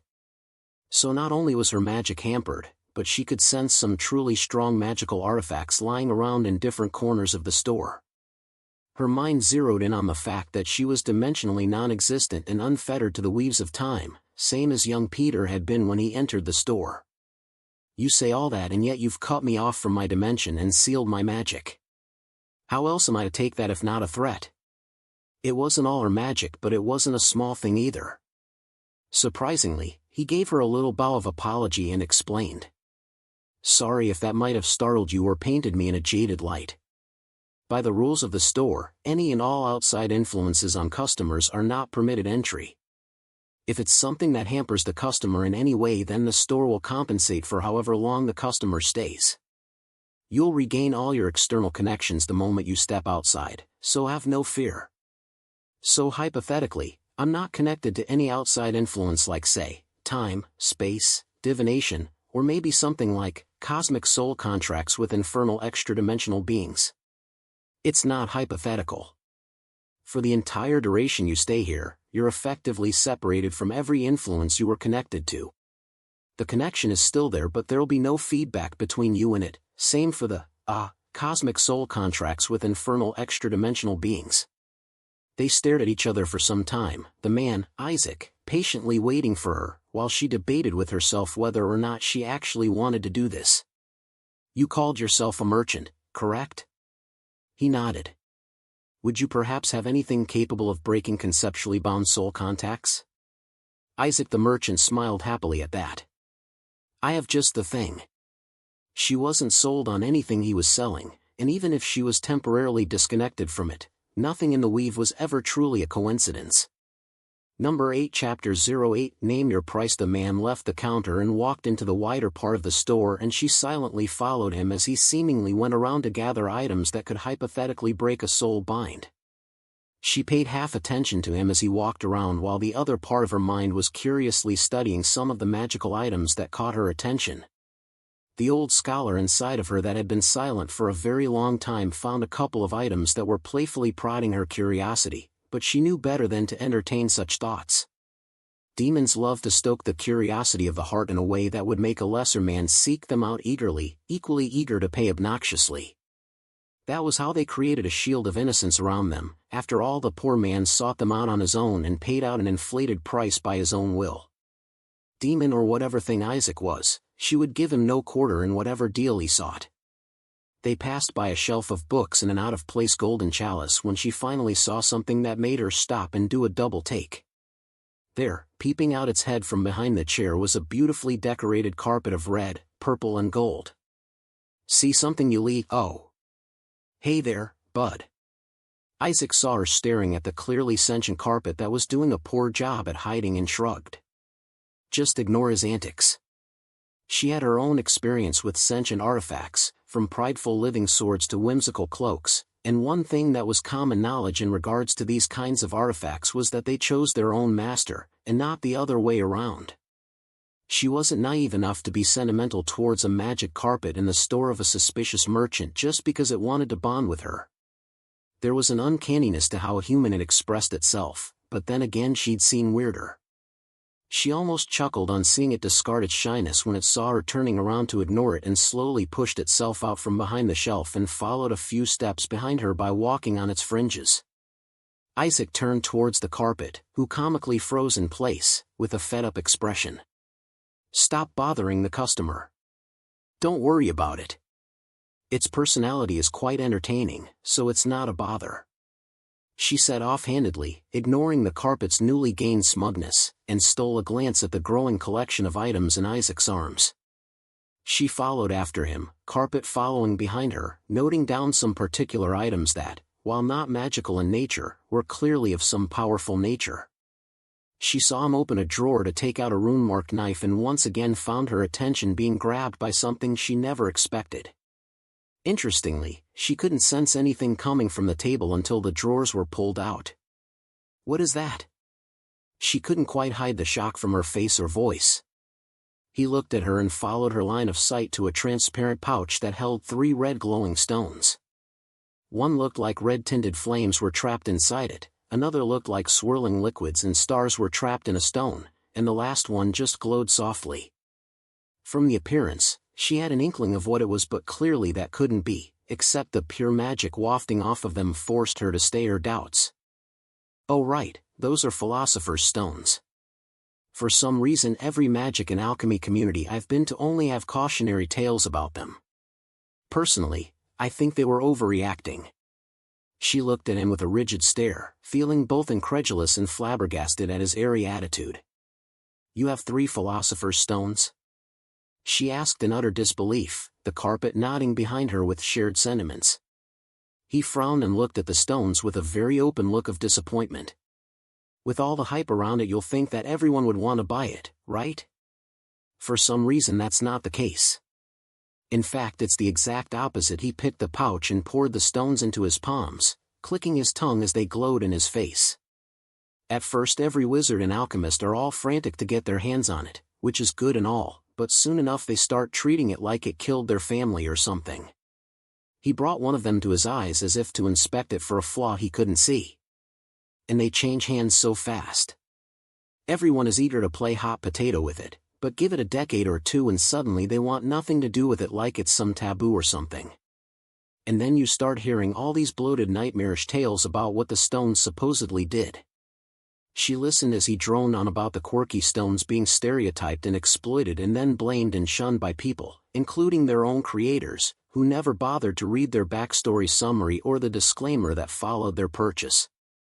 The last time I sold this guy, he picked up the one that had red liquids, which was definitely blood, swirling inside it. The man told me, quite proudly at that he had robbed his entire magical community, heirlooms, artifacts, precious stones, and a library worth of books that was as old as the magic community of his world. He carelessly dropped the stone into the pouch, looking very unimpressed at the 3 stones. She strongly suspected that the pouch must have been filled with Philosopher's Stones at one point, which was a genuinely ludicrous thought.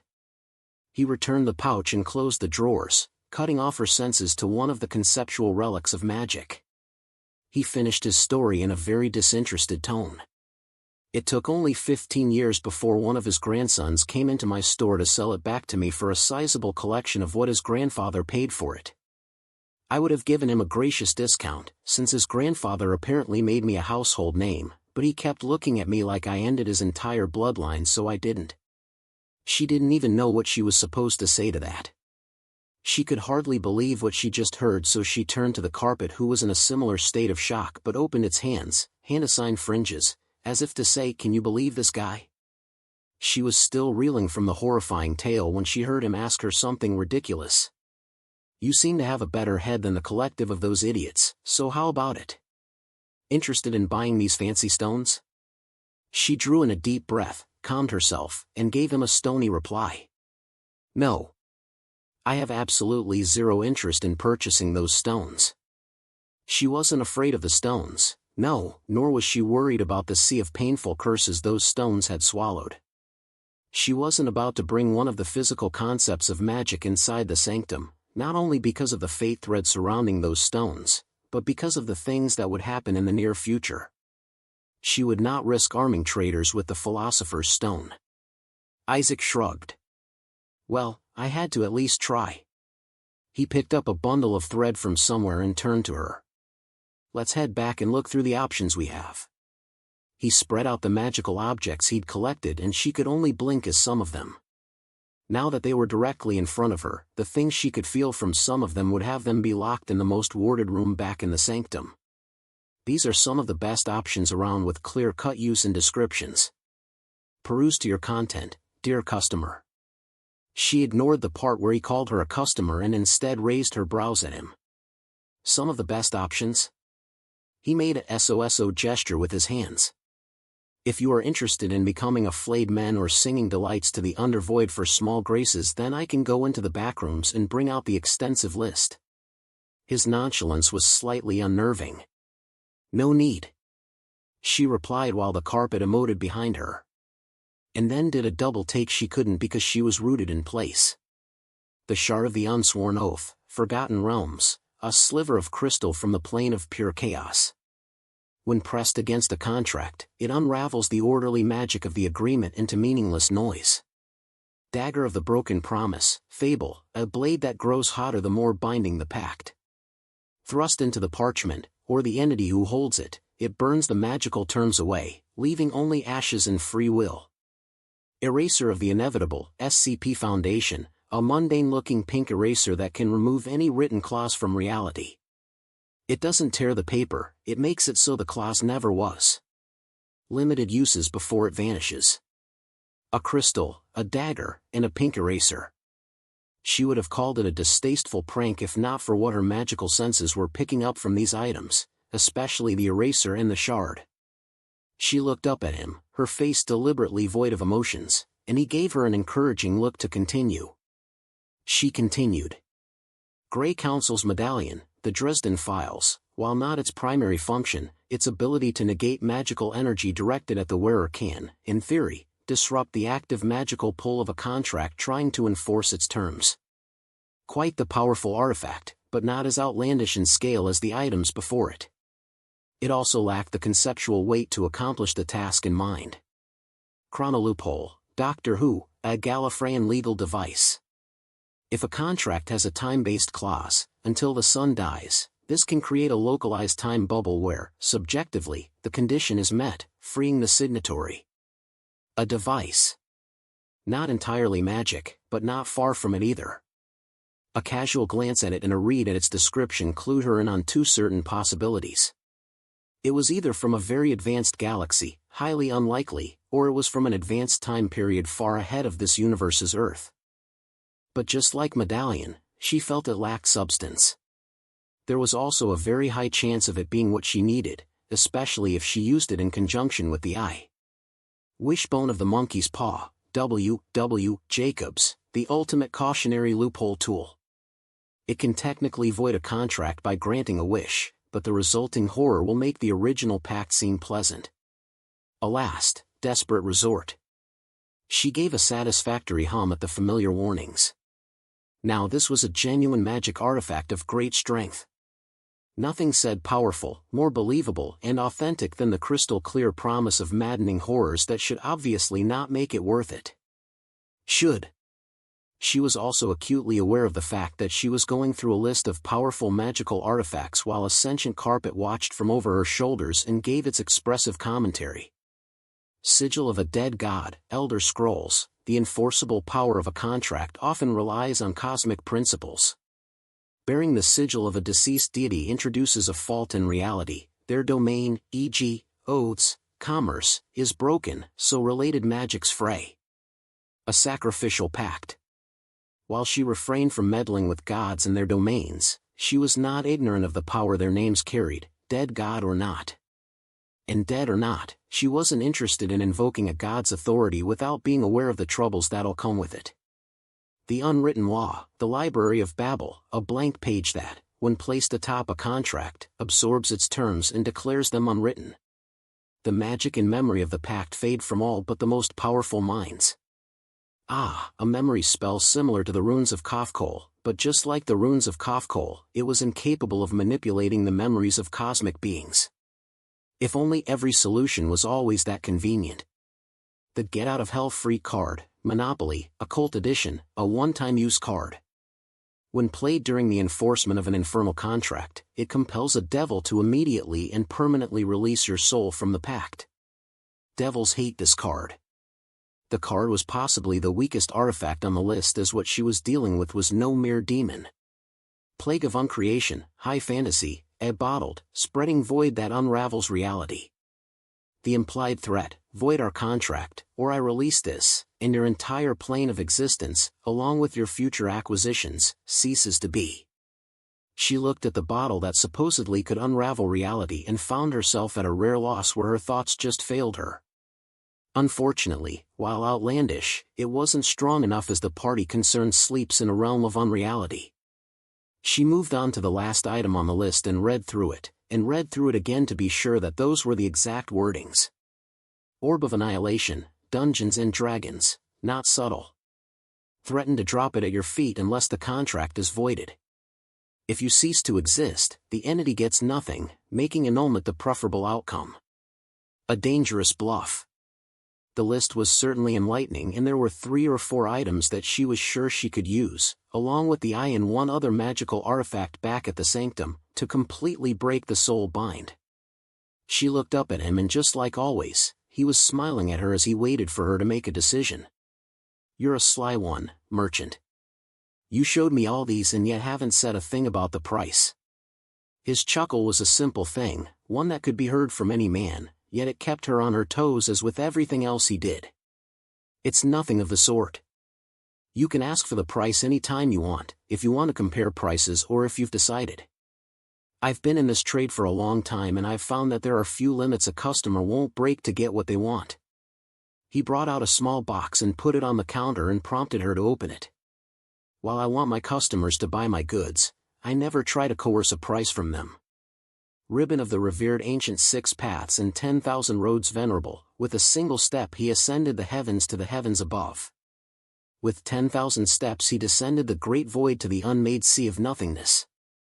Having walked the paths and crossed the branch roads, he proceeded all and broke through the last tribulation.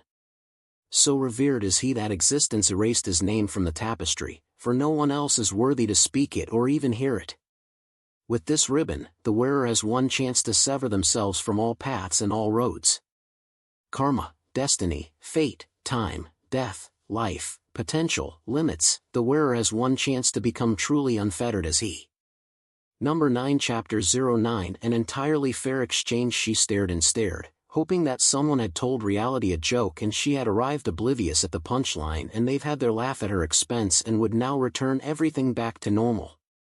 No matter how much or how hard she looked at the ribbon, she could not sense anything from it. Not even a lick of energy came from it. By every strata, the ribbon was just that, a ribbon. Some of its edges were even frayed and the colors had dulled. Even among other ribbons, it was lacking in quality, but just the way a crippled man would look up at the stars and see their magnificence even without understanding, so too could she. This ordinary ribbon was so out of her scope of understanding that she would confidently call everything in the store a blatant fake and stand by it, except for the ribbon. The philosopher's stones were obviously luminous rocks and the carpet was on puppet strings. An amateur con being played in the face of the sorcerer supreme. Everything else could be fake, even the changes in the tapestry of time could be a mere illusion cast on her by one of her students. Everything else in the store could be fake, but not that ribbon. It alone was the exception. There is a certain level of awareness in existence where lies completely lose their meaning as they are easily seen through. It was like telling a god of death that mortals don't die. The nature of the lie and the act of lying becomes so redundant that all you would do is succeed in making a fool of yourself. The ribbon was the exception. You could lie to any deity, demon or even a celestial, and while completely useless in doing so, it is something you can do with your free will. The ribbon was the exception. It was impossible to defame it or call it something it wasn't. By existence alone, the ribbon was the same as a multiversal constant truth. The sun could be blue and the moon could be lavender pink, but the ribbon will always be the ribbon. Because it is unfettered. Its existence is a sole truth, and so no lie can be said against it. She couldn't even begin to fathom just what sort of being wore the ribbon, just the understanding that he was so above the limits of her comprehension. She looked up at him and briefly wondered how he even got something like that in the first place. For example, if this ribbon was behind the sanctum's wards, forget rogue sorcerers and demons, Earth would have been razed to dust by every single pantheon of greedy gods. Celestials, hell lords, cosmic entities and cosmic concepts would readily slaughter themselves to get it. There was no possible way he should have come in possession of such an item regardless of however strong he was. The beings that would be interested in getting that ribbon for themselves were beyond strength. She wouldn't even want such a relic on Earth if she ever came in contact with it. How? Her voice shook as that single word forced itself out of her mouth. How did he acquire it? How is he able to remain calm in the face of such an object? How is he able to hide it from the eyes of every entity out there? Trust me when I say that I went through hell to get this. The things I had to trade to get my hands on it. He shivered as he was drawn into an old memory before shaking his head. So have you made up your mind, or do you want me to dig deeper for more options?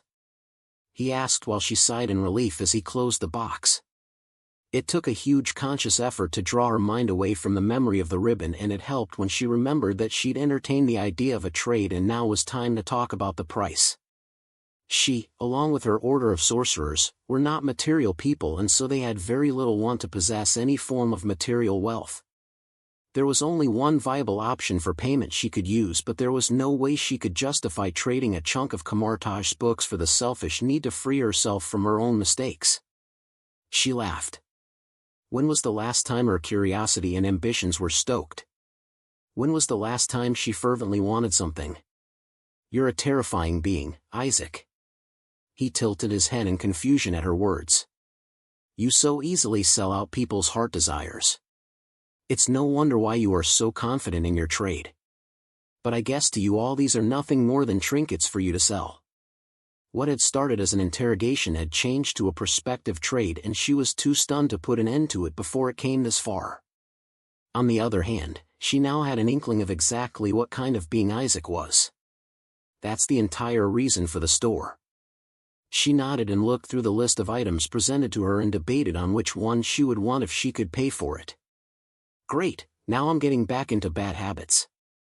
She always had a bit of a gambling streak, usually with cosmic stakes, and now it was rearing its head again. If I may, dear customer, how specific is this contract you want to break? Is it as strong as the one around your soul or less severe? You can see it. She stated, unable to find the energy to even be surprised that he could see the nature of the bind around her soul. She decided to take a gamble. The very one. He nodded like he already suspected it was so, then drew her attention back to items on the counter. I'll advise you not to underestimate the strength of these things. If you knew enough soul magic, you could even use that timepiece of yours to break the contract. She frowned for a moment before shaking her head. No one knows that much soul magic, except they read the very dark books. I can't do that. Understandable. He pushed the crystal towards her.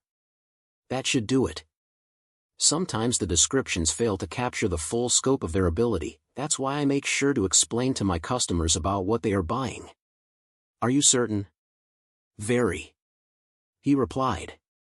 The other party is fairly strong, I can tell that much. She snorted at that.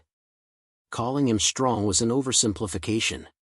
But you on the other hand are a mortal soul. Trust me, mortal souls aren't that complicated. And this, he tapped the shard of the unsworn oath, is more than enough to unravel the bindings on your soul. Her first reaction was to doubt his words, but she couldn't even do that as the memory of the ribbon was still clear in her mind. The box was still on the counter. And how much would this be? In paper currency, $3.125 million. You can pay in gold equivalent or in another form of payment available to you. A daring idea came to mind as she was reminded that the merchant accepted any form of payment, even souls. Am I right in assuming that you have a way of appraising the exact worth of things esoteric in nature? You are.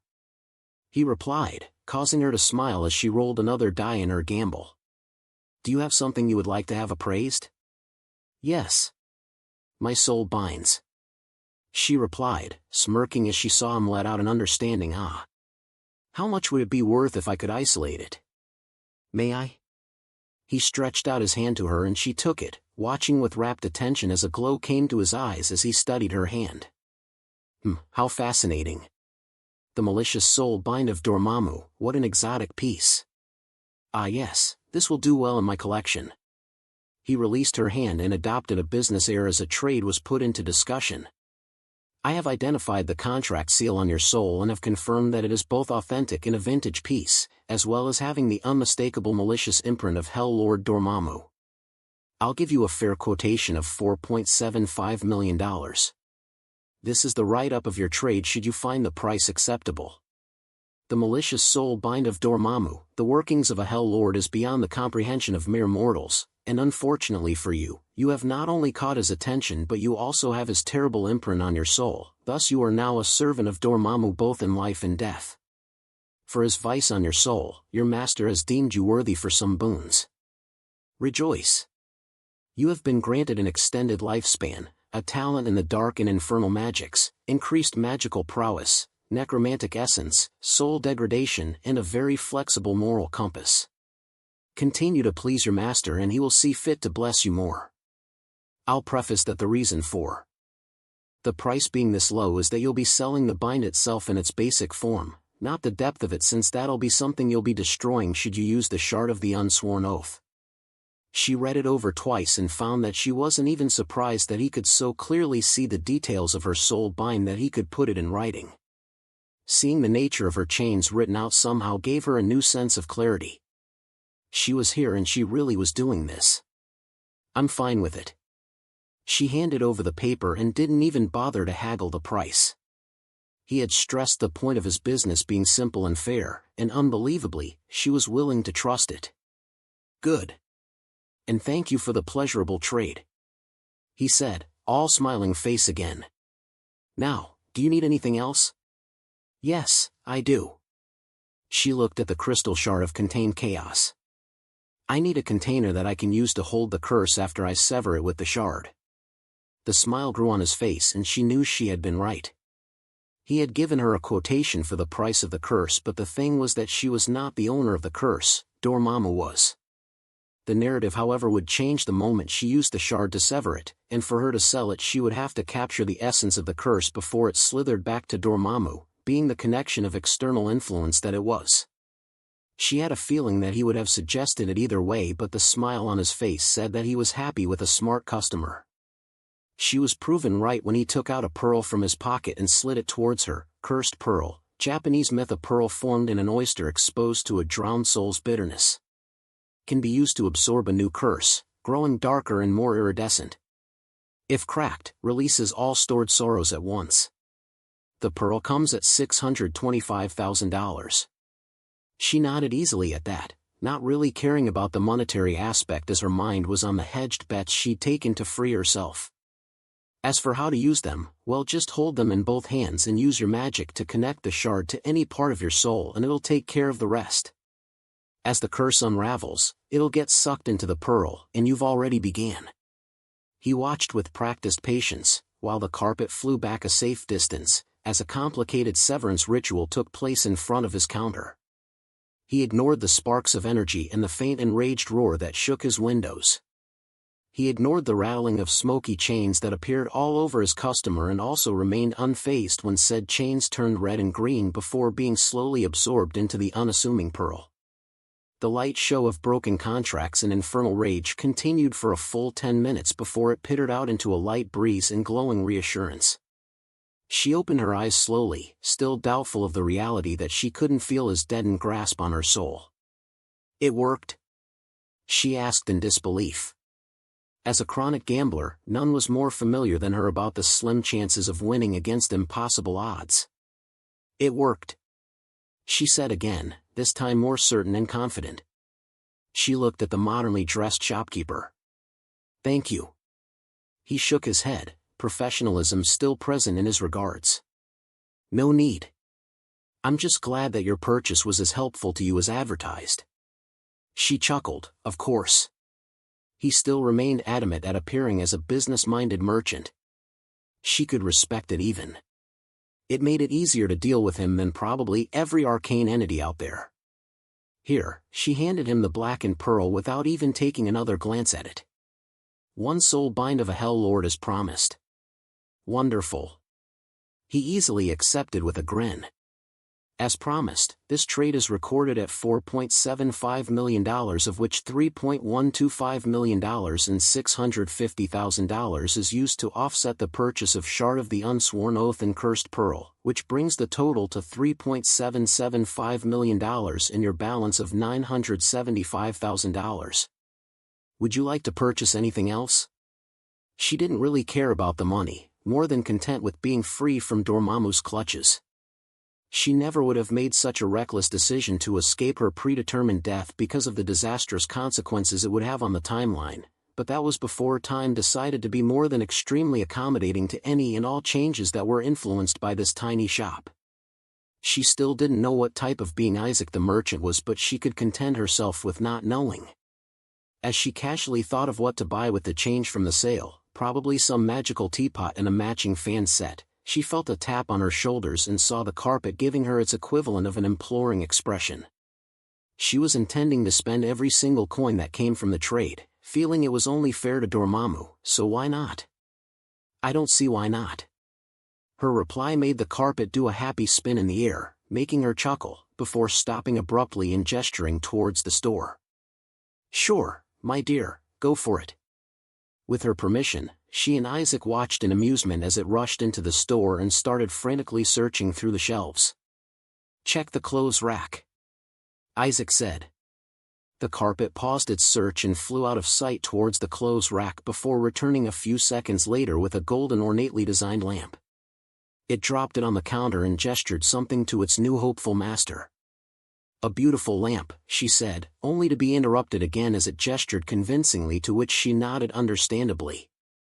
I see. A multi-purpose lamp that can also function as a teapot. A genie's lamp, a beautifully crafted lamp with a great sealing magic built into it. It once served as the gilded cage of a powerful, now freed, genie. Magic flying carpet, a magic flying, beautifully decorated, carpet of frankly unimportant past. If its winning personality doesn't catch your fancy, then maybe the fact that it can fly faster than most modern craft will do. A very loyal piece of hardware too. She drew in a breath of air as she left the shop, taking stock that, yes, Dormammu's influence was gone from her soul, and yes, time was highly considerate towards any changes that came from the store. That was good. She sat on her flying carpet with a golden lamp, a beautiful tea set and a jar of honey from some rare exotic bees. Truly, this has been a productive day, she thought as she flew back to the sanctum, planning to drink some tea and maybe check on Strange. What a filial student to help his master so greatly. Maybe she'll take it easy on him when he arrives at her doorstep. No. I don't think I will. Number 10 Chapter 10 Scraps have unintended value. The customer is always right. All over the world, across and over every dimension, every trader, merchant had one or two things to say about that accursed phrase, and the sentiments shared were pretty much the same: to hell with it. The phrase, those infernal words that followed them across every plane of existence, was no doubt spouted by weak-boned and dubious merchants who were desperate enough to adroitly fellate the ego of a customer just so they could sell their ill-gotten goods. Every merchant knew to sell their goods at a profit, obviously, but a good merchant would sell his at a reasonable profit, and in doing so a boundary of respect sits between both parties and preserve their dignity and reputation. Now if this basic etiquette was followed, such a phrase would have never been birthed, and some greedy customers would have never gained the audacity to somersault their way into the face of an honest merchant and demand a lower price that was no doubt below profitable margins. However, on the flip side of this coin, it helped both parties to filter out their target audience. In this case, Isaac was a clear example. While he was still in the midst of raising up a reputation, the sheer quality of his services made the projected price seem fair and shielded him from ever making a desperate sale. If anything, it had the mirror effect of having some of his customers always being the ones in a position to make a desperate sale. So no, the customers are not always right. If anything, they were usually in the wrong. The bell at the door clinked excitedly to welcome in a new customer and alerted Isaac, who was wiping off the dust from his shelves, to stop for a moment and return to his station. Good day, my friend. What can I help you with? The customer, a man wearing a beanie and a long-worn coat with patched-up fingerless gloves, looked up at Isaac suspiciously before hobbling over. What up, pal? The man said in almost a whisper as he gave the shop around a sharp eye. This, here a pawn shop. Isaac smiled and gave a nod of understanding. We buy and sell junks, amongst other stuff, so if you're looking to pawn something off, you've come to the right place. Really? The man looked up in surprise and smiled conspiratorially. Sweet. I got some few trinkets to lob. He pawed his hands into the pockets of his coat to bring them out, but stopped and asked, Say, I don't really got receipts for these, hope that's cool? As long as they don't need proof of ownership to function, then it's fine. Alright then. He dropped off some items on the counter, a couple earrings, a pearl necklace, a thumb-sized gold nugget, an inscribed ring and a watch. He fidgeted slightly in place, cautiously looking back at the door and around the store. So yeah, how much can I get from these? Isaac picked up the earrings, the necklace, and the ring and inspected them one after the other before setting them to the side. He paid no attention to the man's wary and distrustful gaze, and picked up the gold and watch and inspected them a bit more than the others. So how much? The man asked the moment he dropped them, quite impatient and anxious, but Isaac took it in stride. $4,780. The man did a double take, clearly surprised by the amount, before a mask of anger and suspicion marred his face. You trying to scam me or something, man? That's real gold right there. I ain't taking anything less than $6,500. Having dealt with situations like this a million times, Isaac simply picked up the gold, held it up to the man's attention, and remarked in a matter-of-fact tone. $120, the purity isn't all that high. He dropped it and picked up the pearl and earrings. $460. Polished and quality make, that's all. He held up the ring and the watch, looking amused as the man's bloated temper had quickly evaporated. A signature piece ring, no more than $500.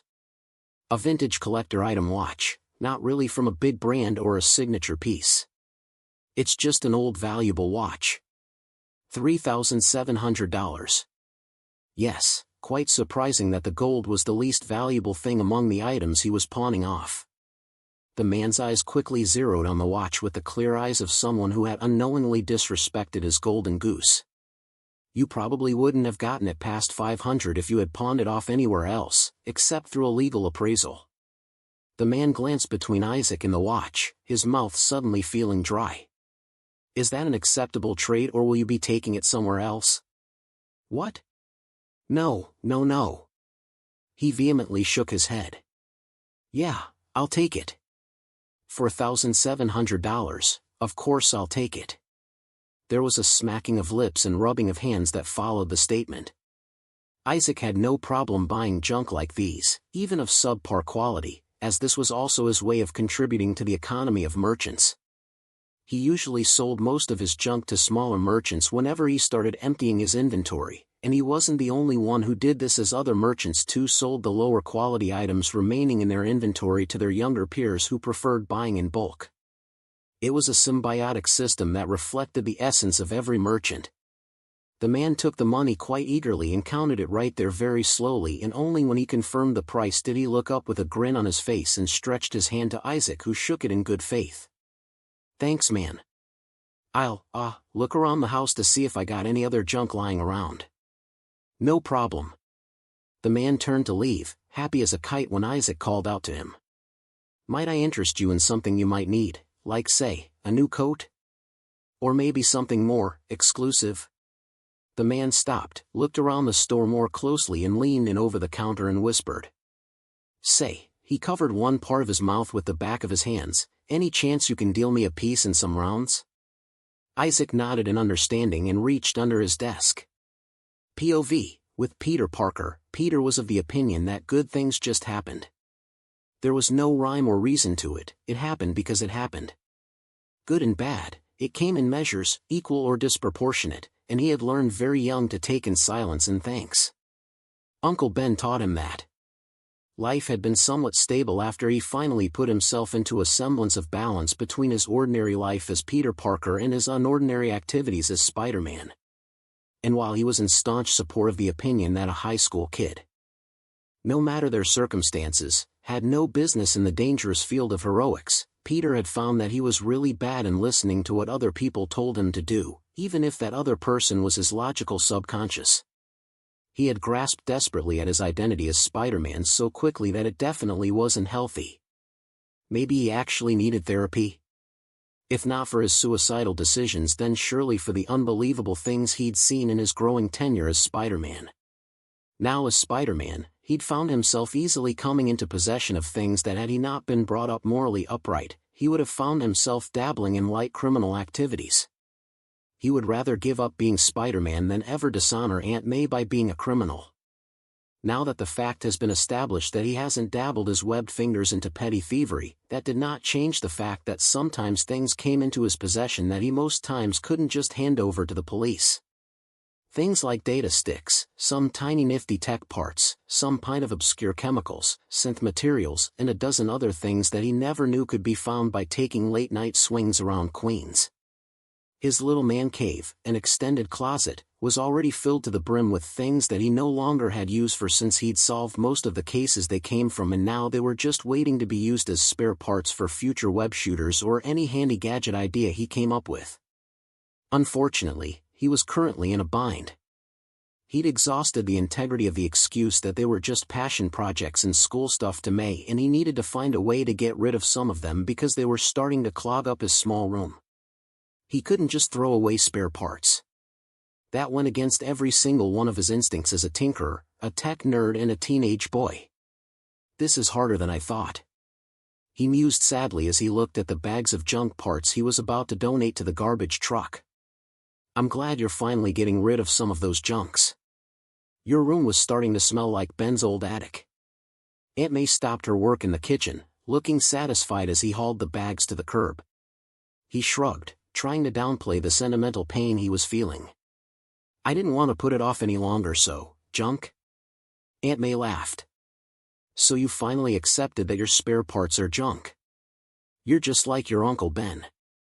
Peter, however, had a growing hopeful expression on his face as something tickled his brain. Junk, junk. Junk and stuff. Still junk. Aunt May said with a self-satisfied shrug as she turned back to her boiling pot. He bolted in a run, grabbed a shirt along with his bag of junk and hauled his ass out the door. Thanks, Aunt May. I'll be back soon. Boys. She shook her head with a small laugh. Swinging would have taken him 2 or 3 minutes, but seeing Spider-Man swinging around in the day with garbage bags was a sight that would have instantly alerted the police, Peter thought as he cut through alleyways in his run towards that strange junk store. Thank goodness. He didn't know why he thought the shop wouldn't be there, but he was still there and still open when he got there. Hopefully he'll want to buy some of these. He murmured to himself as he pushed open the door. Getting a few bucks from these was better than everything just getting recycled. Oh? And I was starting to think you forgot about me, kid. He smiled sheepishly as he saw the store owner sitting behind his counter with a book and a cup in his hands. Not quite, Mr. Isaac.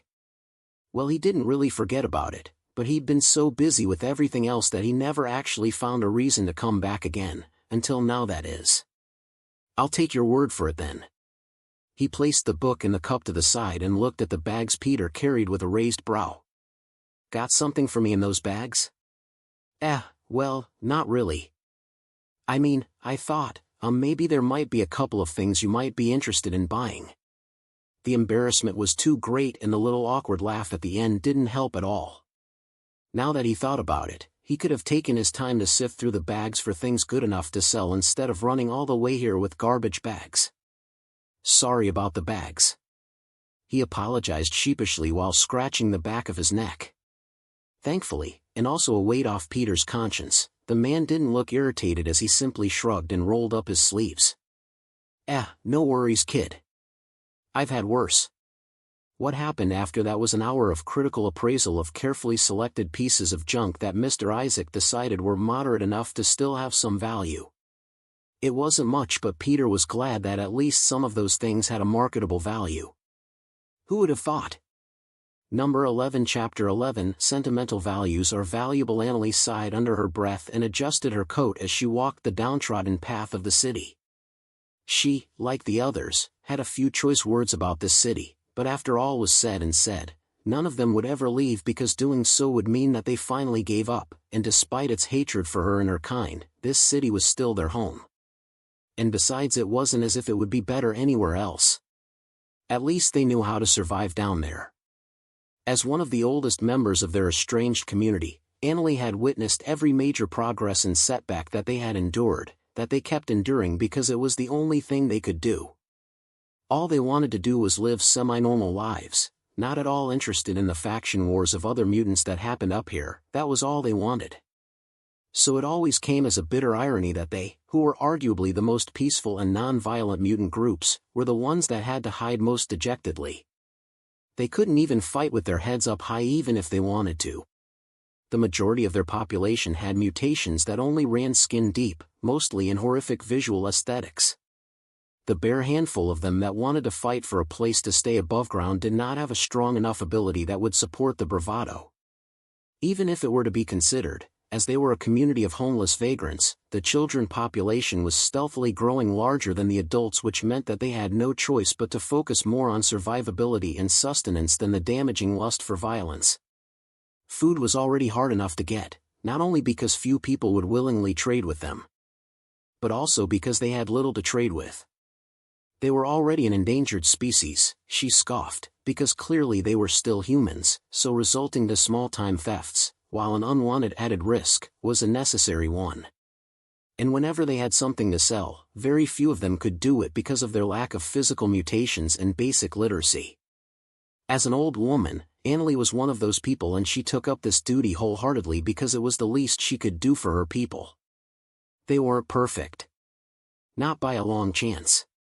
They were 2 steps from being outright barbaric, but no one had them like they had themselves. She ignored the discussions the old drinkers were having about the morning paper.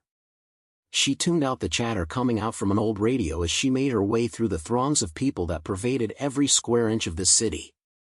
A frown settled on her face as she remembered how tense the last 2 months had been for them.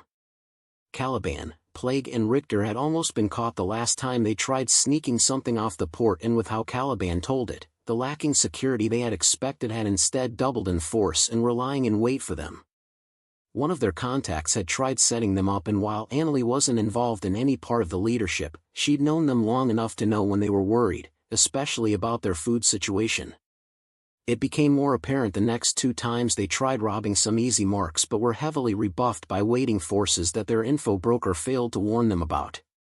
Annalie was worried that someone, probably a group, had caught sniff of them and were trying to rout them out. They had lost people when similar things happened in the past, and Annalie was too old to see another bloodbath happen in however few years she got left. The tense spot they'd found themselves in saw their reserve food supply dwindle heavily in the last 2 months of little to no work. So here was Annalie, despite everyone being told to remain underground and only send proxies to the surface, out on the surface because she couldn't bear to continue hearing the fearful worries of the children who could only now eat once a day, with half of their normal portions at that. She still had her wedding ring and bands, the only thing of worth that remained from her marriage after decades of running. She'd wanted to gift them to her daughter when she got married, but sadly, her little Sarah was no longer with her. Now another name among the list of many she'd lost through the years. She was looking to pawn them off to scrounge up some cash, no matter how small, so the kids could at least eat a full plate of the normal 2 meals for the next few days. This would remove some pressure off the others, so hopefully they could come up with an urgent solution in the meantime. The frown on her wrinkled face was because of the abysmal price the last 2 shops had given her. Sure, she didn't know the value of jeweled stones, but she was sure that the ring and bands were worth more than a measly $237. Her dear Frederick had bought them during the advent of the war, and she could recall that he'd spent quite a generous amount on them just to prove to her pa how serious he was with her. She came to a stop at a red light intersection, slightly out of breath because of the distance she'd walked. Old age had not been kind to her, and her hermit lifestyle added to the frailty of her old bones. She was using the seconds left to catch her breath when she felt someone standing very close to her. She'd tensed up as a flash of panic sent her thinking that she'd been caught, only for her to sigh in relief when she saw that it was just a young child looking at her in worry. "Are you all right, ma'am?" She smiled as she felt his genuine worry when he placed his hands on her shoulders to support her. It was things like these, very small things, that made it hard to hate her fellow humans as a whole just because they weren't mutants. At the end of the day, they were still people, good and bad, in equal measure. "I'm fine, my dear. My legs aren't what they used to be," she said with a hearty chuckle, but didn't refuse the help as he held her arms as he helped her cross the road. "Thank you, dearie. Hope I didn't cause you any trouble?" The delightful young man shook his head, The wave of genuine kindness wafting off him and the smile on his face reminded Annalie of innocent Curtis, her little Sarah's joy. "Where are you going?" he asked, his intentions pretty clear on his face. She shook her head with a soft smile. He was a good child. "It's all right. I can take it from here. And besides, I wouldn't want your parents to be worried about where you went." "Are you sure? Because I'm sure my aunt wouldn't mind." "I'm Peter, by the way," he said with a natural cheer. He was a sunny little boy, true and genuine in a way that Annalie hadn't felt in a long time. "You're a good child, Peter dear, and thanks for the help. You can call me Annalie." "Okay, Nannalie. So where are we going?" She laughed. Oh, he was a cheeky one for sure. It was a refreshing delight because that was what the kids down at the community called her. She thought about it and couldn't see why not. God surely still had his eyes on her to send such a helpful child her way. "I'm looking for somewhere to sell off some old jewelry of mine. The ones I've been to have been uncouth and dishonest." She would have been embarrassed to tell a stranger that she was selling off her jewelry, but like she expected, the young man thought nothing of it and instead became more eager to help. "Do you know somewhere where I can? I've walked down from the library and haven't found any." "I know just the place." The both of them laughed as he took her hands in his, acting out the gentleman bit. "Mr. Isaac is pretty honest and he'll buy almost anything for a fair price." She looked at him with a frown, a playful suspicion flitting around in her eyes. "And why exactly do you know the owner of a pawn shop, Peter?" "It's nothing like that." Peter groaned. "Aunt May forced me to throw out my collection of junk spare parts, but I took them to him and sold some of the good ones. It's just around the corner." She accepted what he said and decided to see this Isaac person, if nothing else than to ensure that he wasn't taking advantage of this dear child. "Junk and stuff." "Junk and stuff?" she asked amused, and Peter chuckled. Apparently it was a pun of what the store was. They entered the shop and Annalie looked slightly confused for a second as she felt different. Foreign emotions coming from the store that didn't feel particularly human, but it suddenly disappeared before she could make sense of what it was. "I'll be out in a sec," a voice called out as they held shuffling and whooshing sounds coming from the storage room. Annalie's impression of the store was mixed, but now she somehow understood the pun on name. Honestly, she strongly felt that the store itself was trying to show off how chaotically ordered it was. It was a weird feeling. "Sorry for the wait. How can I help you?" The shopkeeper turned to Peter and smiled. "And how are you doing, kid?" "Mostly fine, I guess. School's been extra stressful lately because of the exams coming up," Peter replied as they arrived at his counter. "This is Nannalie. She said she wanted to sell some jewelry, so I brought her here." "Oh, he's being modest. He basically kept me company along the way," she remarked, not showing her rising suspicions at the fact that she couldn't feel the man's emotions at all despite standing in front of him. "Of that I'm sure." He nodded. "My name is Isaac, a merchant." "Well then, Nannalie, let's see what we are working with today." She brought out the ring and wedding bands from her bag, folded in a soft cloth as they were, and opened it on top of the counter, her suspicions climbing higher with every second. "Oh? How surprising." He looked at her in surprise. "It is a very sentimental piece. Are you sure you want to sell it?" Her frail heart took a pang as she looked at the matching bands and rings. Frederick had always been a clumsy and forgetful sort, so she was the one who stored away most of the important things they had, like the rings and the bands. She didn't want to sell it, but neither she nor Frederick would want to hold on to expensive jewelry when innocent children around them cried in hunger. "Yes." She felt free as she said it. "I'd want him to do the same if he were in my shoes." Peter, that sensitive child, had excused himself to wander about the store the moment she brought out the rings. Isaac nodded. She didn't react in surprise when his eyes seemed to glow for a bit, as that just confirmed what she suspected. He was a mutant. She felt a little bit relaxed with that confirmation. "How did you know?" She might be an old woman on her last steps, but she wasn't an idiot. He must have known she was a mutant somehow for him to be so casual with that display. He must be like Caliban then, being able to sense other mutants near him. He looked up from his inspection. Oh, that?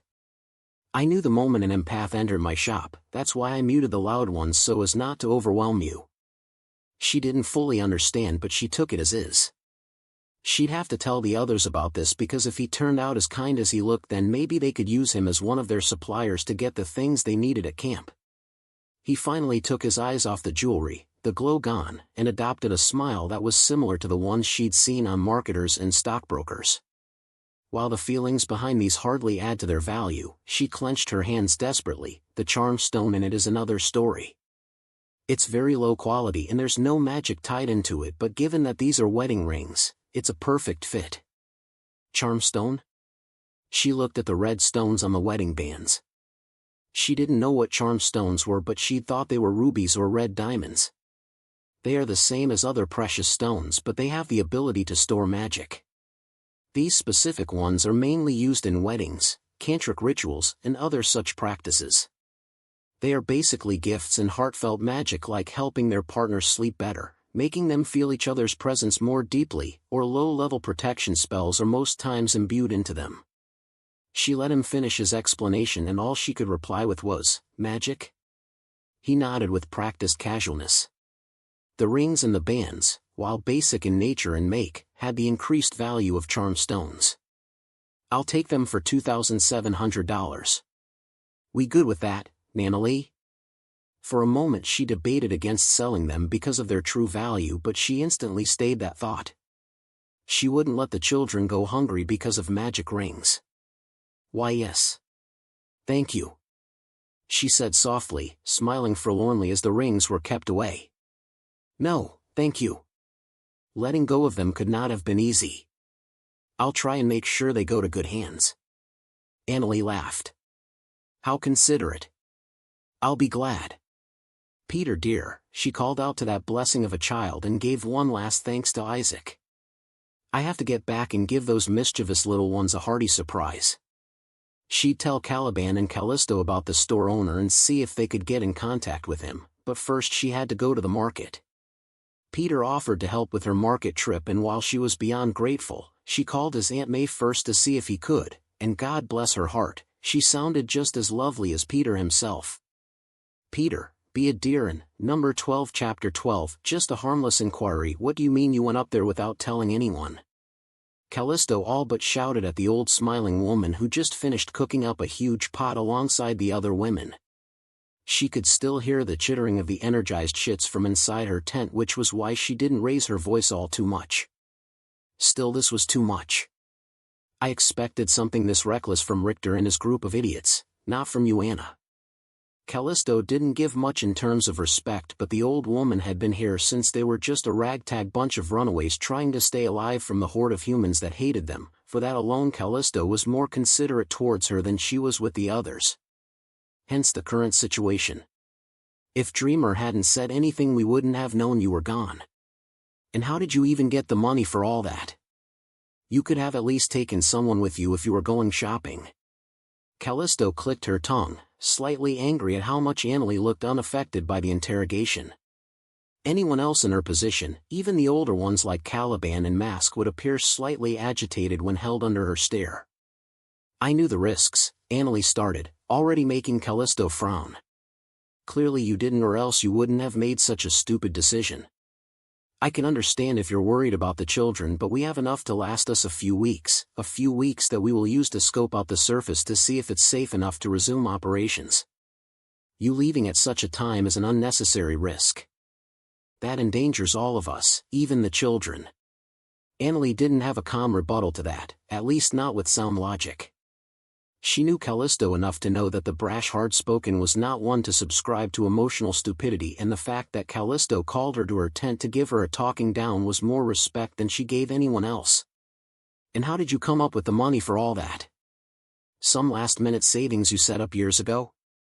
"Not really," Annalie replied. "It should have been a sad thing, but the day was just too blessed for her to be sad about it. I sold some old trinkets to scrub up the cash. It was just collecting dust, so I decided it would be better to sell and help out with whatever came of it.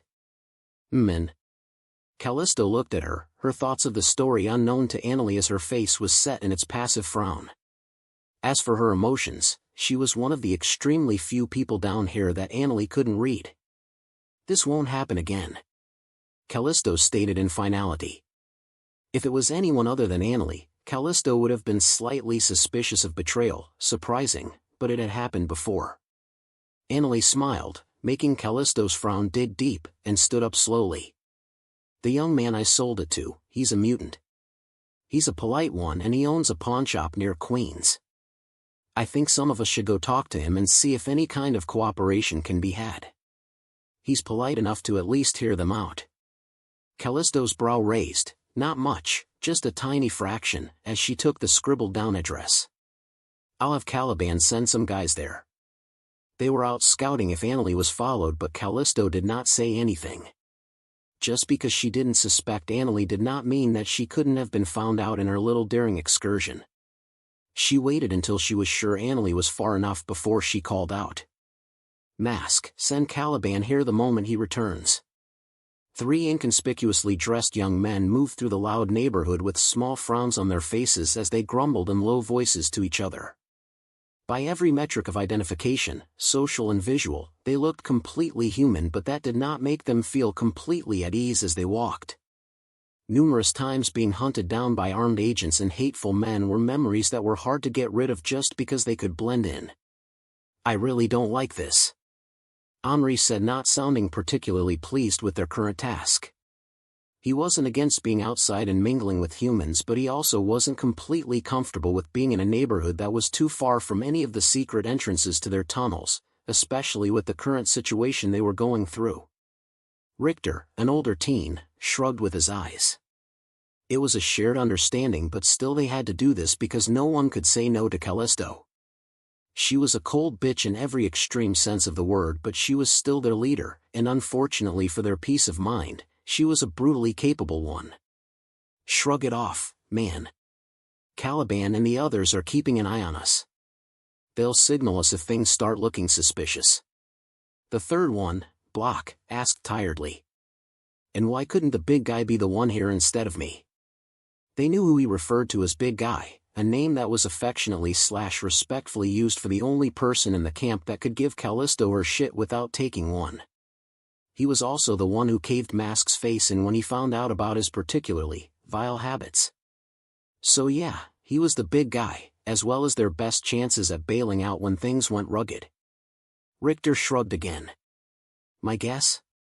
Probably with Caliban and the others to save our hides from getting tanned if shit flips. That's not reassuring, Block remarked unamused. He looked up to spot a path smudged between 2 major ones. Ain't that the place? The other 2 looked up and nodded while Richter tapped on the earpiece behind his ears. Well, time to see what this is about. The sooner we get this done, the sooner we can go back. I still haven't eaten. They shared a nod and walked towards the nondescript shop, ignored whatever the name was supposed to mean, and walked in. Am I the only one who thinks something is up? Henri asked in rising anxiety. He slowed down half a step as they crossed the threshold. Please, tell me that's just me. Knock it off, Henri. He might be a mutant, but he's just a store owner, Richter said, frowning at the elder boy's jittery. If he's down for it, cool. If he's not, chill.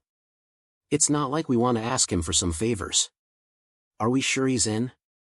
Block asked as they arrived at the empty counter. Anyone in?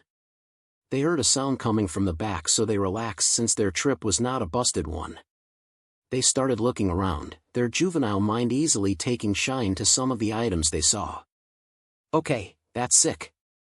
Richter pointed at the skull-hilted sword and dual pistols combo that were locked behind a glass case. And just adjacent to the glass case was a sword Makey could clearly tell was a katana. Guys, I don't think mirrors are supposed to do that. Henry's voice called their attention to the mirror the young man was standing in front of.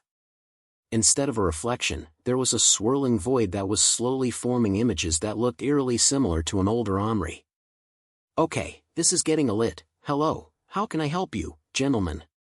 Their reaction might have been a stance that was too aggressive for a pawnshop, but the store owner they were here to meet just looked at them calmly. "Shit." Richter cursed in his mind as he and Block were instantly ousted. The hazy filament around his hands and the static hums it produced could be ignored if someone was intentionally and conditionally blind. Block, however, had half his skin transformed into an earthen color. He didn't exactly look, "I just have bad allergies, I'm completely human, trust." Whether the man was a mutant or not, people hardly reacted well to escalations. "Sorry for the tardiness. The boys in the back have been restless as of late." Or maybe he was intentionally and conditionally blind. "Yeah, no problem, man, sorry for walking around your store," Richter said slowly, definitely not playing ignorance to the nothing that disappeared from his hands, and definitely not ignoring Block's transformation. "Don't worry about it. You are free to browse through if you want." Looks like willful ignorance was the theme of the shop. "So what can I help you with?" Richter didn't need to turn around to see the foolish looks that his friends were giving him for the episode that just played out. They were here to confirm that he was a mutant, not plead for immediate deniability and reject the perfect chance they could get in breaking the metaphorical ice. "You saw that, didn't you? The pressure was great, so he went for broke." Richter wasn't the best at improvisation, Caliban and Mikhail knew. The man chuckled, looking amused if anything, and nodded. "If you're talking about the interesting display, then yes." "Oh, that's great." Richter heard sighs behind him that he ignored. "So you're a mutant then? At least the entire thing wasn't a bust." "Oh, no. I'm afraid I don't have those special genes." Richter did a double take, an action that was perfectly copied by the two behind him. "What made you think so?" Omri took a step forward as Richter blue screened for a second. "Well, a friend of ours said they thought you might be. We came to see if what they said was true." The man tilted his head and looked slightly confused, but not panicking. Not panicking was good. "If you don't mind me asking, is there any reason you'd want me to be a mutant?" "Why, I won't deny that I have a few peculiarities, the famous X gene is not one of them." What followed after that was a short introduction as they slowly stepped closer to the counter. Isaac, the now-named shopkeeper, though they already knew his name, was a pretty swell guy. "When you say peculiarities, what do you mean by that?" Omri asked tentatively. Isaac had been pretty casual with them and Caliban hadn't sprung them yet, so they relaxed a little. How do I put this?" Isaac crossed his hands over his chest with a thoughtful crease on his brows. "Well, let's just say I can do a few things most people can't, and it's not because of an X gene. Honestly, it's closer to magic than anything else."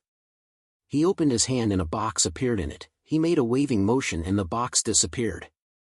"So does that satisfy your curiosity?" He leaned forward on the counter with a teasing smirk that unsettled the trio of young men. "So tell me, why did you really come here? You could have told me you just came to do some window shopping and I would have believed you." Richter ignored the cleaning rag that definitely wasn't on the countertop a second ago and just shrugged.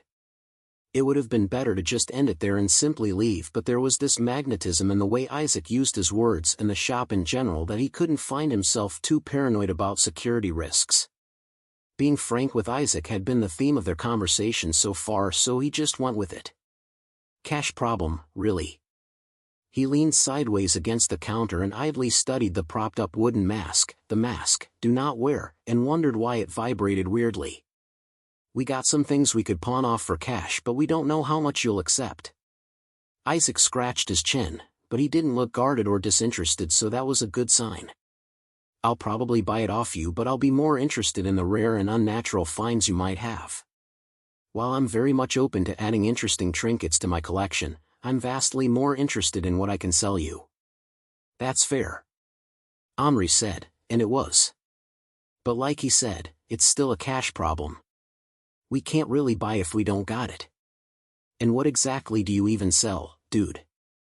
I saw some swords earlier, and I know this is a pawn shop. Isaac still looked thoughtful, which let them know that he was at least taking this seriously, and despite how casual they sounded, the lack of cash was a real problem. How about you tell me what you want and I'll tell you if I have it or not? Isaac said offhandedly, still looking deeply thoughtful. So like, if I say a water purifier and a mounted turret, ha ha ha, the chuckle died in Block's throat before it could get any louder, as well as the amused smiles on Richter's and Henry's face. Huh. That's pretty deep, Richter remarked in a deadpan. He really hated these scouting tasks, because here he was in some pawnshop, and while he couldn't make a comment on a water purifier, he damn well could tell what a turret looked like. Fuck it, I ain't dealing with this, he mumbled under his breath. Number 13 Chapter 13 Dear customer, how about this? Caliban and Mikhail slinked into the shop when the sun came down, careful and avoiding every human gaze.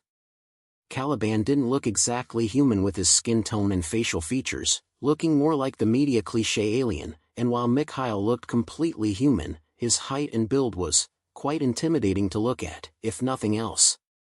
The call-in from Richter was an expected surprise, expected because Caliban knew that Richter was one to defer when he felt things started getting too complicated, and surprising because they had been in the store for quite a while that Caliban had started thinking that things were simple enough for Richter to take care of.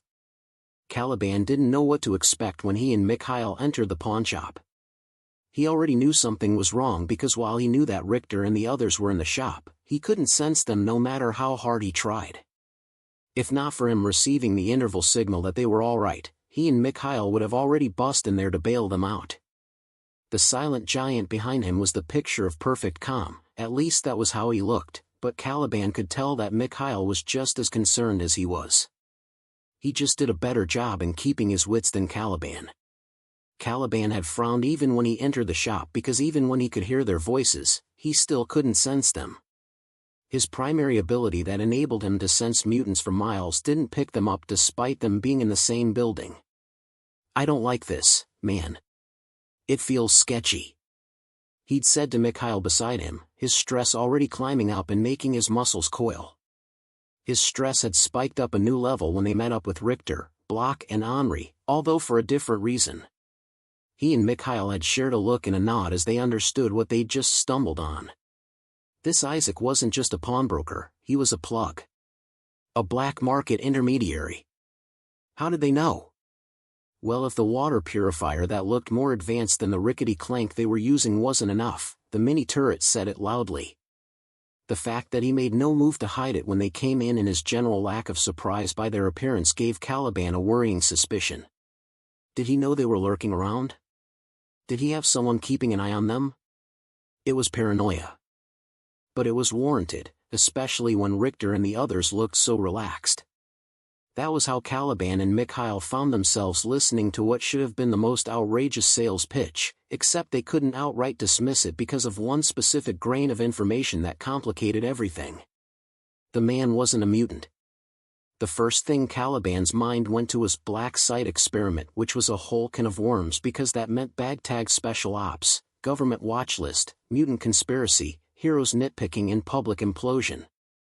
Nothing good came out of involving themselves with a person who was probably under spy agencies from 13 different countries. No matter how Isaac easily dismissed that worry, Caliban could not purchase the same luxury. What do you think, Mikhail? The stoic giant was having a one-sided stare down with the laid-back shopkeeper. We need the water purifier, duh. And that was the truth of it. The one they had was an old thing that they had managed to rig up and keep in dubious conditions with duct tape and prayers. They had healers and a doctor, yes, but their healers couldn't heal everything and they were running out of medicines like everything else. Their debilitating water source was a major issue that they had no way of immediate remedy. The problem came back to their lack of cash. You supply us what we need if we bring cash. No ask questions? Isaac nodded quite easily at that. 'Tis a simple trade. He ran a finger along the surface of the purifier. Though, like I told them, if you have anything of value, real value, as rare and as exotic as you can find it, then I'll buy it off your hands. How exotic are we talking? Caliban asked. Isaac smiled indulgently, as exotic as it can be. A super soldier serum, now those are a rare find, or a nugget of vibranium. A page from the dark hold, or an arc reactor. Block and Henri stepped back in shock and a healthy ripple of fear. "You want us to rob Tony Stark?" the latter exclaimed. Caliban snarled at the man's audacity to act surprised. "What? No. I endorse no action you take in acquiring your products. No such thing." Professional courtesy, Caliban noticed, but the man looked as if he took it seriously rather than paying lip service. How far he took it still remained to be seen, but Caliban ensured not to care too much, as he would make sure that any business they had with this strange merchant remained surface deep. "All I'm saying, dear customers, is that while I'm less inclined in buying bulk of mundane items, I'll readily give you a tempting deal if you ever come across any piece of value item that you are interested in selling." The whole spiel was as clear and concise as it could be, but Caliban still remained distrusting of the shopkeeper's words and mindful intent, because even now, he still couldn't sense Block, Henri, Richter, and Mikhail as mutants. The man said he wasn't a mutant, but he never mentioned anything specific about what he was. In the span of a progressive conversation, he now knew more about them than they knew about him, and not only that. "What's up with this shop of yours?" Caliban asked, making everyone go silent as they stared at him. "I can feel multiple gazes on me, but I can't sense anyone. Is this your doing?" Mikhail was tense. He'd been since they walked into the shop, and Block copied him, while Richter and Henri looked reluctant. In Richter's case, Caliban could tell that it was because he didn't want a fight breaking out more than him trusting the owner. Isaac frowned as his gaze shifted from them into the shop. "Sorry about that. Some of them are rather stubborn and curious. I usually stop them from interacting with the customers in discreet ways, but it must have slipped my mind somehow." "And who are they?" This was getting out of hand. Everything was still vague, and the man was making extra efforts to ensure it remained so. They could leave, sure, but what if they were tagged? What if they were being followed and Caliban couldn't sense them, just like he couldn't sense the others? There were too many factors that made him constantly paranoid, and the stress from it was fueling his veins. There was something up with this broker, and Caliban was intent on finding out what it was. Him, Mikhail, and Callisto were already stressed out of their minds that someone was somehow tracking their operations. And now here was some guy advertising himself like a walking red flag. The man shrugged, not looking a bit intimidated at the hostile tension. "A few sentient items I put up." "Well, they are not fully sentient, semi-sentient rather." Caliban actually took a second to mull over the reply to make sure that, yes, he didn't miss anything that sounded logical, and took another second to decide that, yes, he finally had enough of the bullshit, and reached over the counter to grab the man by the scruff of his neck. That was the intended action, but surprisingly his body had logged out of democracy by running a mutiny and seizing his body. His body was suddenly frozen in place, and nothing he did made it budge. Panic settled in, stress bubbled, and his strength increased, but still he couldn't budge an inch. His eyes, the only things he could move, darted frantically towards the others, who were now looking at the shopkeeper with heightened wariness. From the edge of his vision, he could see Mikhail gear into action, only for him to be frozen in motion. His panic was now over the boiling point as his eyes darted back to the shopkeeper, whose eyes now held a soft glow. Now, let us not resort to violence. What did you do to them?" "Let them go," Block shouted, but he didn't recklessly burst into action like the two frozen men. Isaac deadpanned at them and crossed his arms over his chest with a disapproving look on his face. "Now, I don't usually make a habit of hanging out the rules of my shop, because I imagine it as basic courtesy to expect basic conversational etiquette in my shop.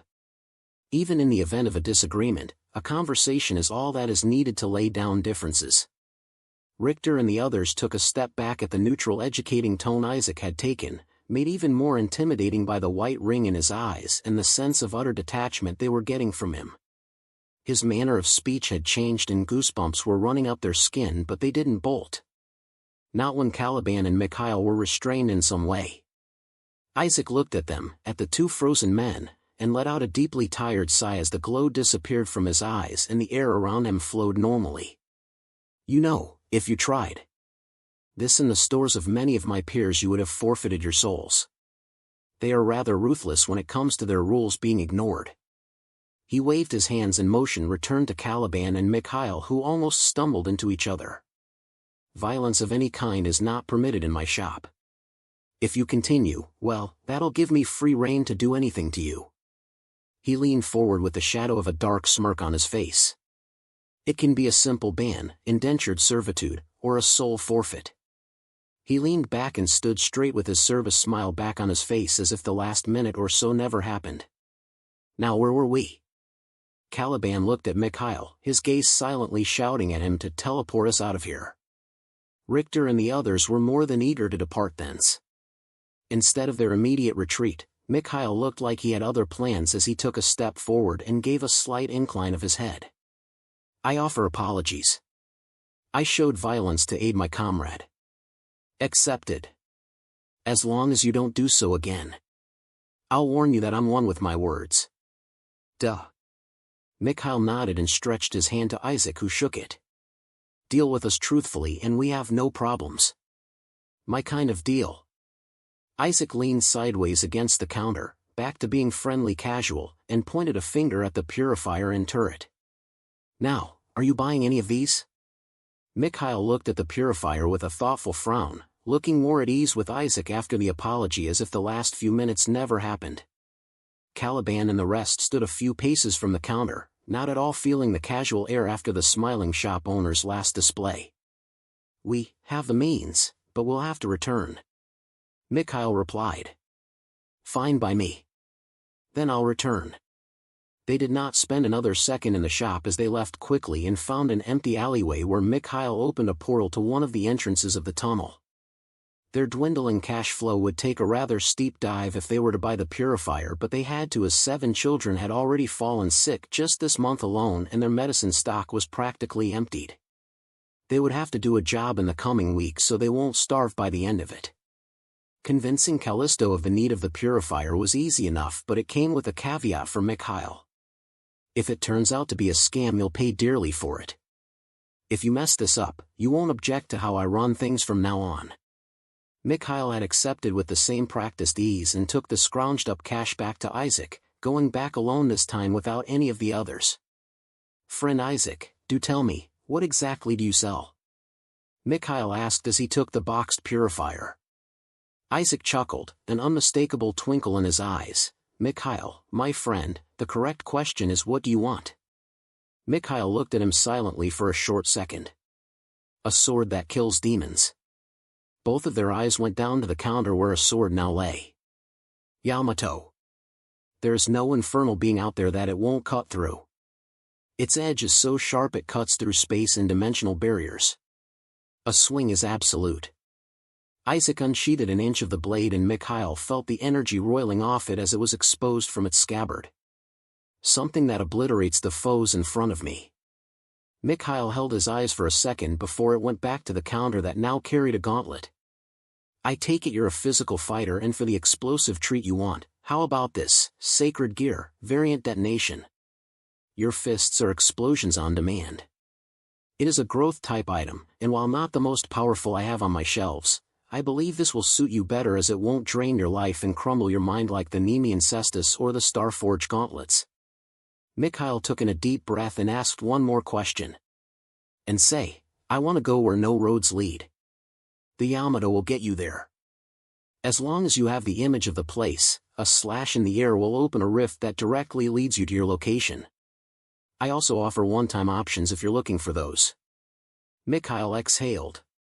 "They are expensive, my friend." The zeros were intimidating, especially for the tag that came with the sword.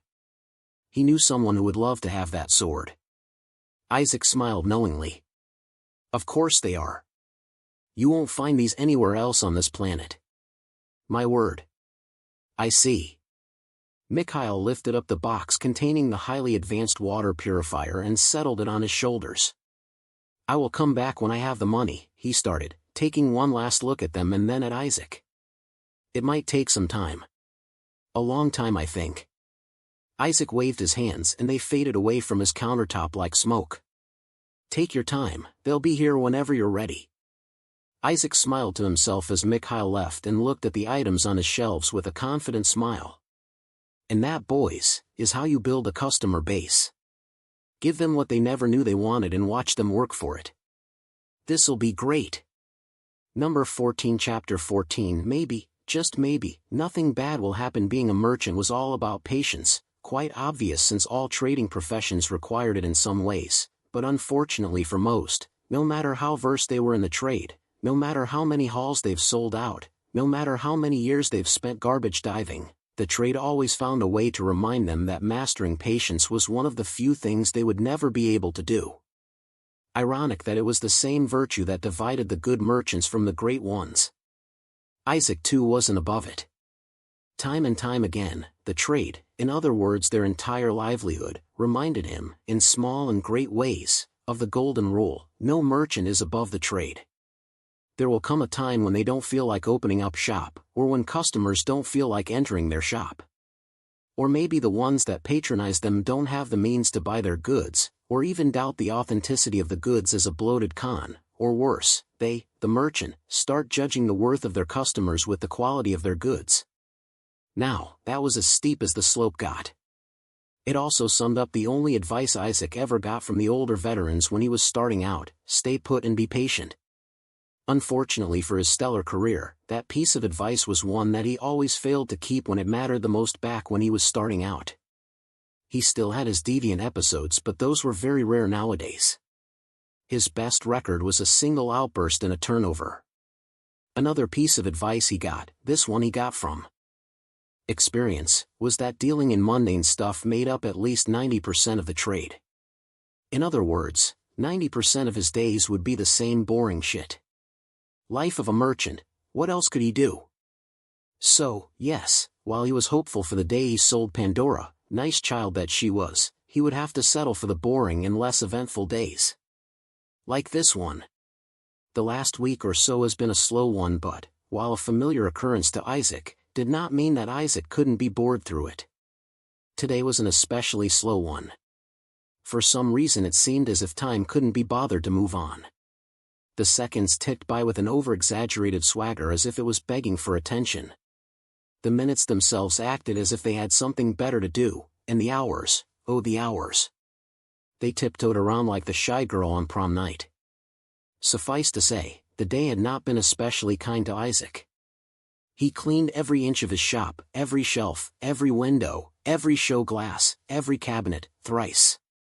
He couldn't wait for it to end and try again tomorrow. He would have even preferred it if he sold some mundane goods, but no, nothing. As if to show that it hurt him and sympathized with his plight, the trade heeded his silent cries as soon as the sun took a skinny dip. The bell tingled as three men came inside, anxious anticipation radiating off their frames. Their eyes lit up when they saw Isaac manning the counter, so they sauntered towards him in a straight file. A little strange, but he was never one to judge. "Welcome to Junk and Stuff. What can I get you gentlemen?" The first one cleared his throat and hunched closer to Isaac over the counter while the other duo took simple glances at the inside of the shop. "Hey man, how we doing?"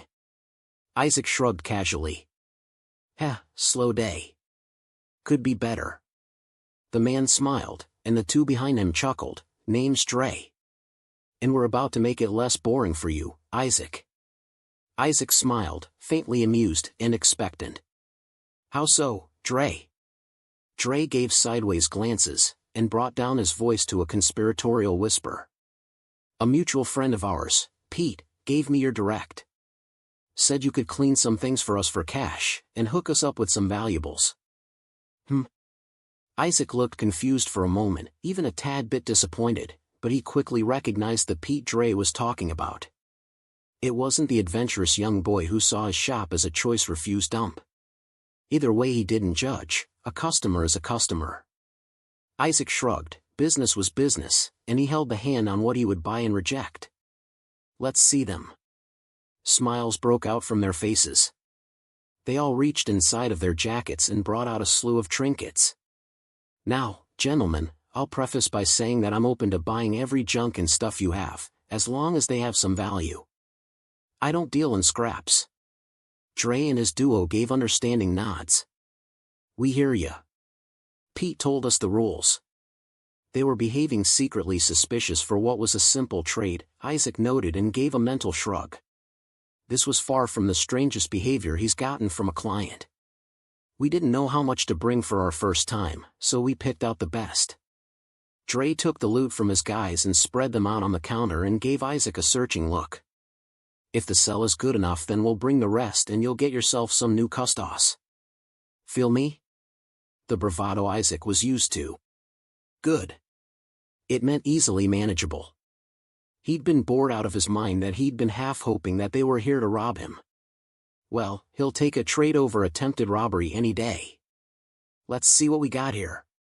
A wooden ornately carved ring box, a Cuban link, diamond-studded earrings, a pair of shoes, 2 rose gold watches, 2 pairs of glasses, a phone and a modified gun. It was quite the array of items. Did it paint a certain picture? Isaac didn't really care. You'd be surprised by the stories behind the history of some things. He was a merchant. Adhering to stereotypes in social profiling is just bad business. Yeah. Check out this stain. Dre laughed, looking extremely pleased as he laid out the items. Over to you, brah. Do your magic. The 3 friends looked excited, showing all the visual cues, smirking, chuckling, rubbing hands, licking lips etc., as they waited, patiently for Isaac to run up the numbers. $27,300. Isaac looked up after a few seconds. He could tell the value of mundane items like these with a glance, but he made a show of appraising it because, well, know your customers. No way they would believe him if he called out the price the moment they laid it out. Was that not stereotyping and social profiling? Technicalities. He wasn't judging them by any metric but was instead trying to sell trust. Appearance, after all, was a hard currency. The 2 behind Dre whistled, while the man himself looked curiously at the spread and scratched his beard thoughtfully. Say, Isaac, which one cost more? Isaac pointed at the 3 things that Dre already suspected, the watches and the chain. The chain is a little over $9,000. It's got solid enough gold. He tapped on the 2 watches, inwardly pleased with how attentive they were. Male watches tend to cost more even if they're from the same brand. This one barely schemes over $8,000 and the female one is locked at $5,500. As for the others, the custom mod is around $2,000 and everything else is a couple hundred or more. He picked up the gun, his showmanship spirit revving up for a few seconds, and the 2 behind Dre flinched but he paid no mind to them as he slid out the magazine with a cock and swift click. He checked the rounds and the chamber, hummed approvingly, before sliding the magazine back in. He put down the gun and looked at them and asked the most important question, to him. Will that be all, gentlemen, or do you need something else?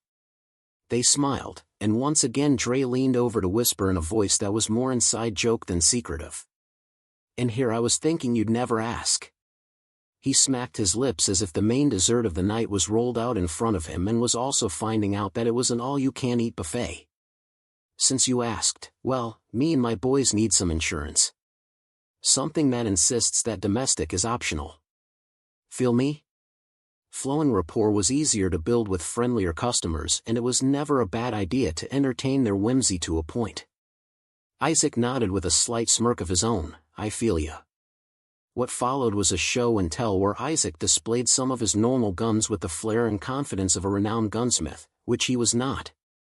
And sufficiently wowed his present customer base of 3. Dre also ended up buying up 3 sets of Nomex Kevlar hybrid bulletproof vests which ended up bottoming their bank more than the guns did.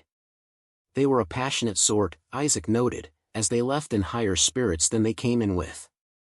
It put a content smile on his face that the things he sold could bring people joy. That trait alone was enough for him for the day. He would sleep better at night from the memory of their excited mutterings as they left his shop. He was still in that same glow an hour later when his bell rang again as another group of people entered his shop. A group of peppy teenagers to be exact. Why are we in a pawn shop, Flash? A soft voice holding a tinge of irritation called out. They gave us 4 assignments if you've forgotten. I don't want to be awake at midnight trying to finish them. Chill out, Liz, a more boisterous voice responded. And besides, we're not submitting them tomorrow. So it doesn't matter. Whoa, that is so sick. Flash. Don't just start touching things. Liz cried out in a mix of frustration and anger. What if you break them? Chill out, Liz. Flash remarked, sounding confidently unrepentant. It is probably an art store or something. And besides, we've got Harry here. He'll foot the bill if we break anything. I'm not your caution-free wallet, idiot. Break it and you pay it. A new voice, Harry, replied in complete disinterest. Isaac said nothing even as they spent a few minutes parading around the shop before one of them, a girl, finally caught sight of him and gave an awkward wave/greeting as she turned red in embarrassment. Damn, this place is dope.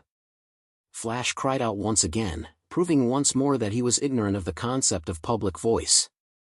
Is that a freaking lightsaber? Idiot, it's obviously a prop. Harry mocked. Shut it, Harry. Flash snapped once more. Of course I know it's a prop. I'm just saying it's as detailed as the real thing. The episode seemed to end there as three other teenagers converged with the awkwardly embarrassed redhead and froze at the sight of a patiently waiting Isaac. What up, man? Once again, Flash was ignorant and oblivious to public and social cues as he strode over to counter. You've got some sick shit. Well, thank you, kid. Isaac chuckled at the enthusiastic teenager. See anything you like? Fuck yeah. The blaster and the lightsaber look legit as fuck. And who designed that staff? Shit looks cold as hell.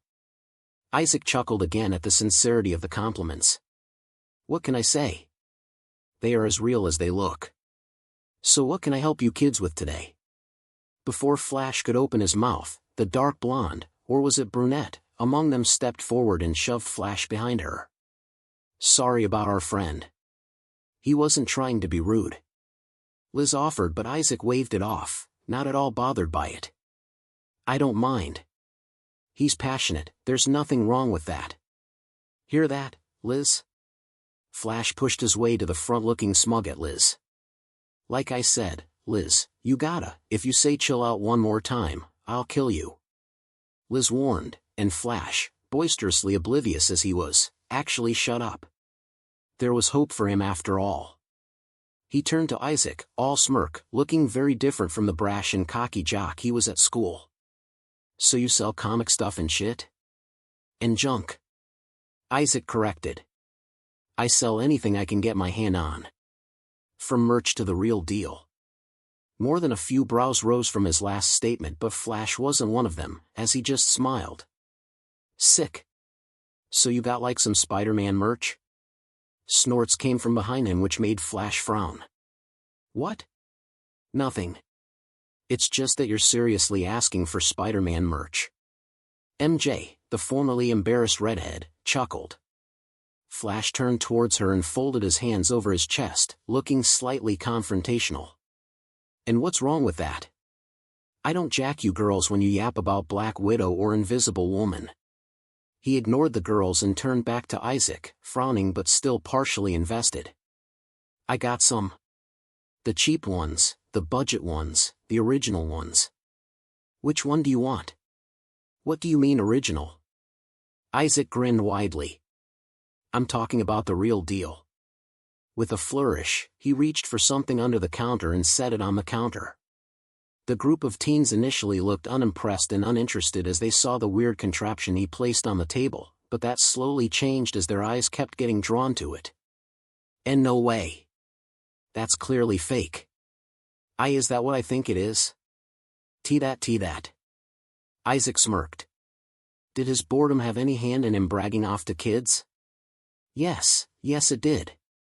It's busted, so I got it for cheap, but that doesn't matter. Liz and MJ raised their heads in confusion and asked why, but it was Flash and Harry who replied for Isaac, both of them staring at the tiny piece of tech in front of them. Someone will buy it anyway. They'll pay for it like they would an antique. Harry clarified, looking accusingly suspicious at Isaac before adding, as long as it's real.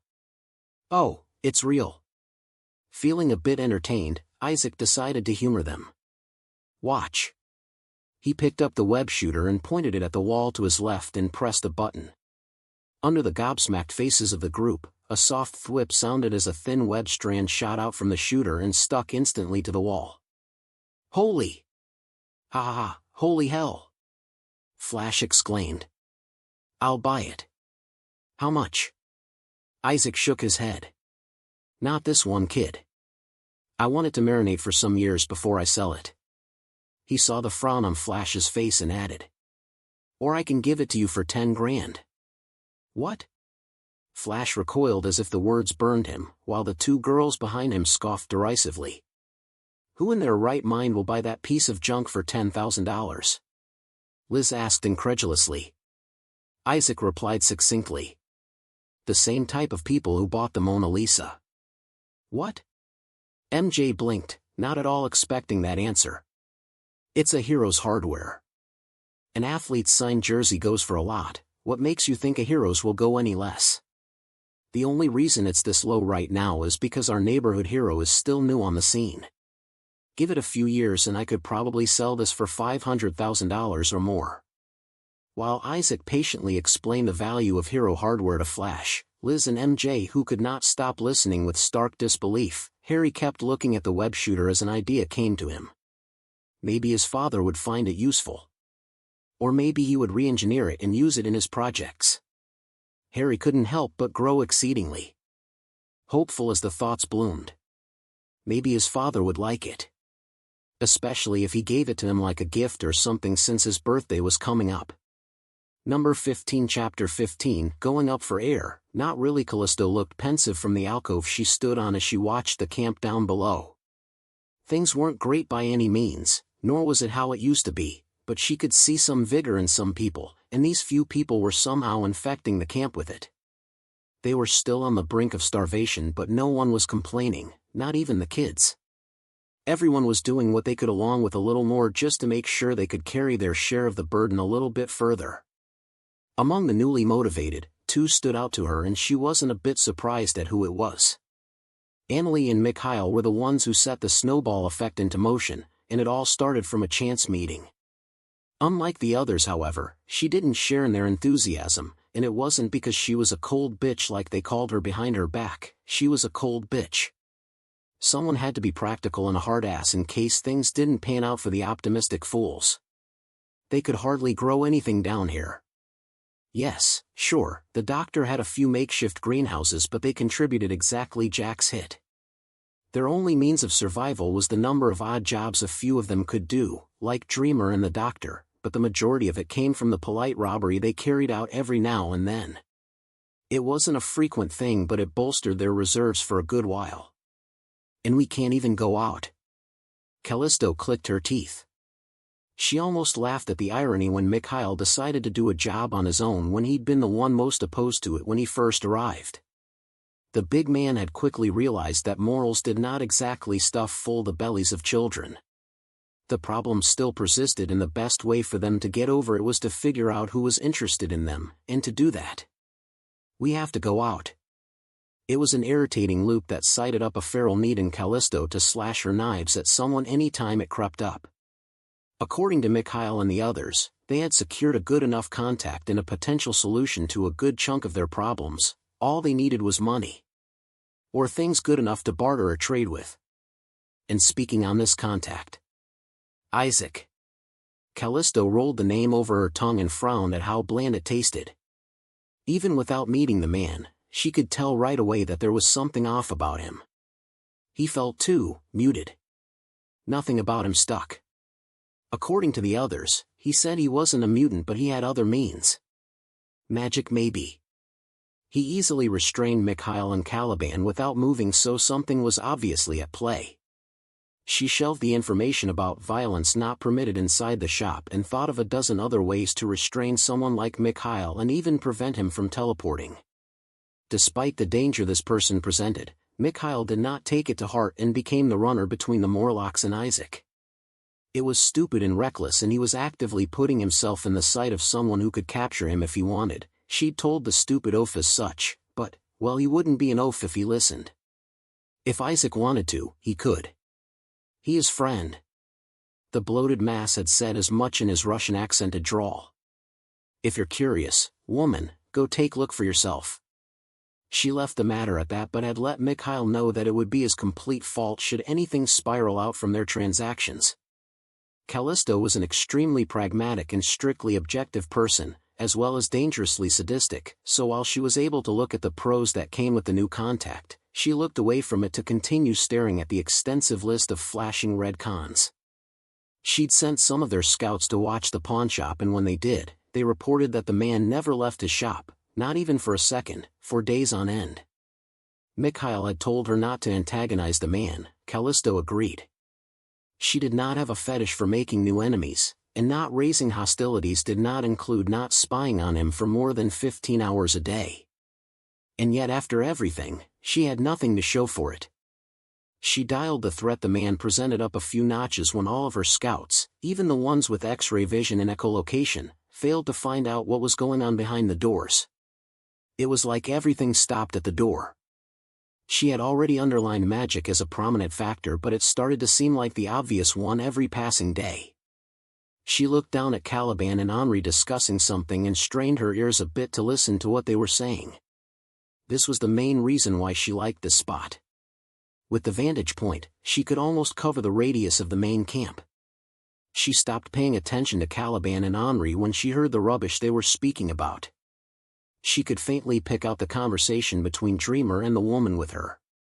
She absent-mindedly pulled out one of her knives and started twirling it around her fingers as she drew herself deeper into her thoughts. Unimpeded, their only course of action carried itself out to her. We can't keep pushing it safe. They can't play being passive forever. If they let themselves be pushed to their breaking point, they will be bound to make a costly mistake. Their optimal response was to act boldly so that their enemy will be forced to reveal themselves. It will cost them, but better on their terms than being blindsided. Enough time had passed. Maybe it was about time she visited this Isaac. She never met with any of their former contacts, as that was the job of Caliban and the others, but she was making a dangerous exception, all because of what Mikhail insinuated. The naive moose somehow held the belief that this man could get him anything he wanted, or perhaps the man had shown him everything he wanted. Time to meet this merchant. Her dead eye behind the eye patch twitched, making her pause for a moment before a frown doused her scarred face. This is definitely a bad idea. Her instincts were grumbling, and that was a dead signal that something bad would happen, and that was what she wanted. The more explosive the escalation, the clearer the picture she'd get of her enemies. Sunder. She called out harshly as she walked off the jump from the alcove. We're paying him a visit. The loyal brute just grunted and followed after her. Sunder was the perfect example of muscle. He looked the part and acted it excellently. He never cared about Callisto's orders, no matter what they were, only ever silently following them. Mikhail. The sound of her voice killed every decibel of casual conversation around Mikhail.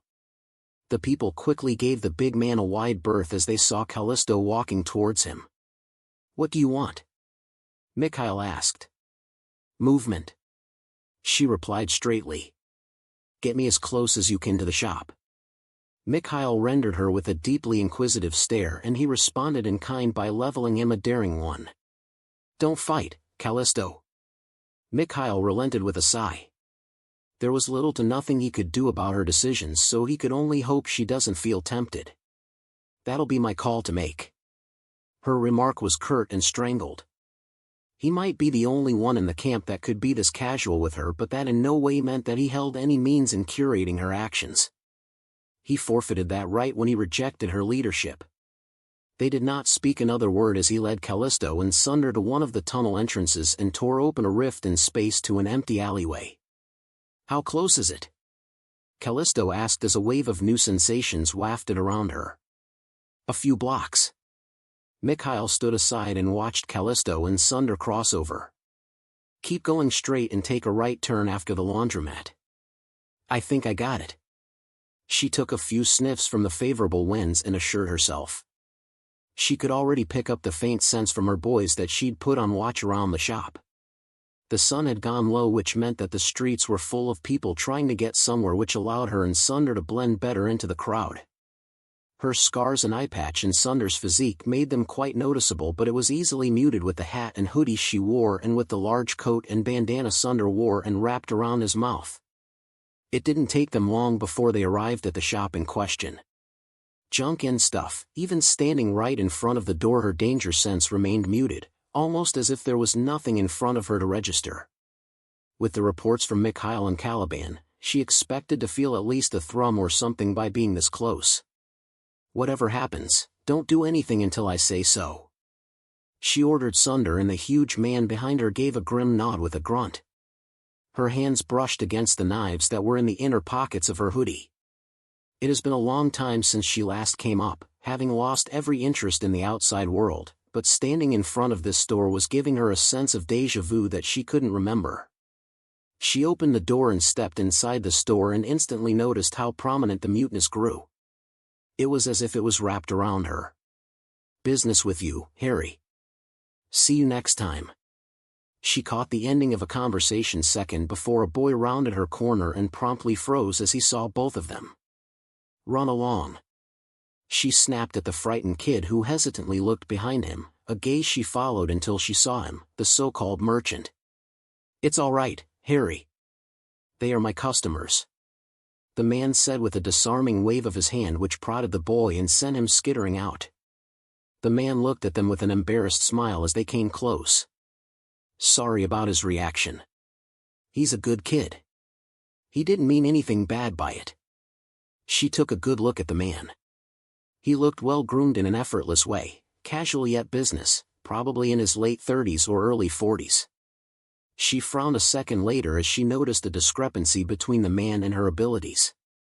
He was a guesswork. She couldn't get anything concrete by reading him. "How can I help you, miss?" He looked at her curiously. She drew her eyes from him, her danger sense still humming in ignorance, as she took in the inner dimensions of the store, windows, blind spots, obstructions, etc., half suspecting an ambush to spring up in the next few minutes. Miss? Anything the problem?" The man looked between her and Sunder, not at all fazed by their appearance and attitude, just curious. "Isaac," she started. "That's me," he replied with a service smile, but she ignored it. "You're the one making Mikhail run around as if he had a dead sewer rat in his pants."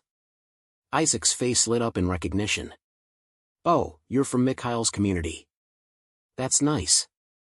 He held both of his hands behind him, making Callisto's eyes narrow in vigilance, but he made no reaction if he saw hers, and took on an openly friendly attitude.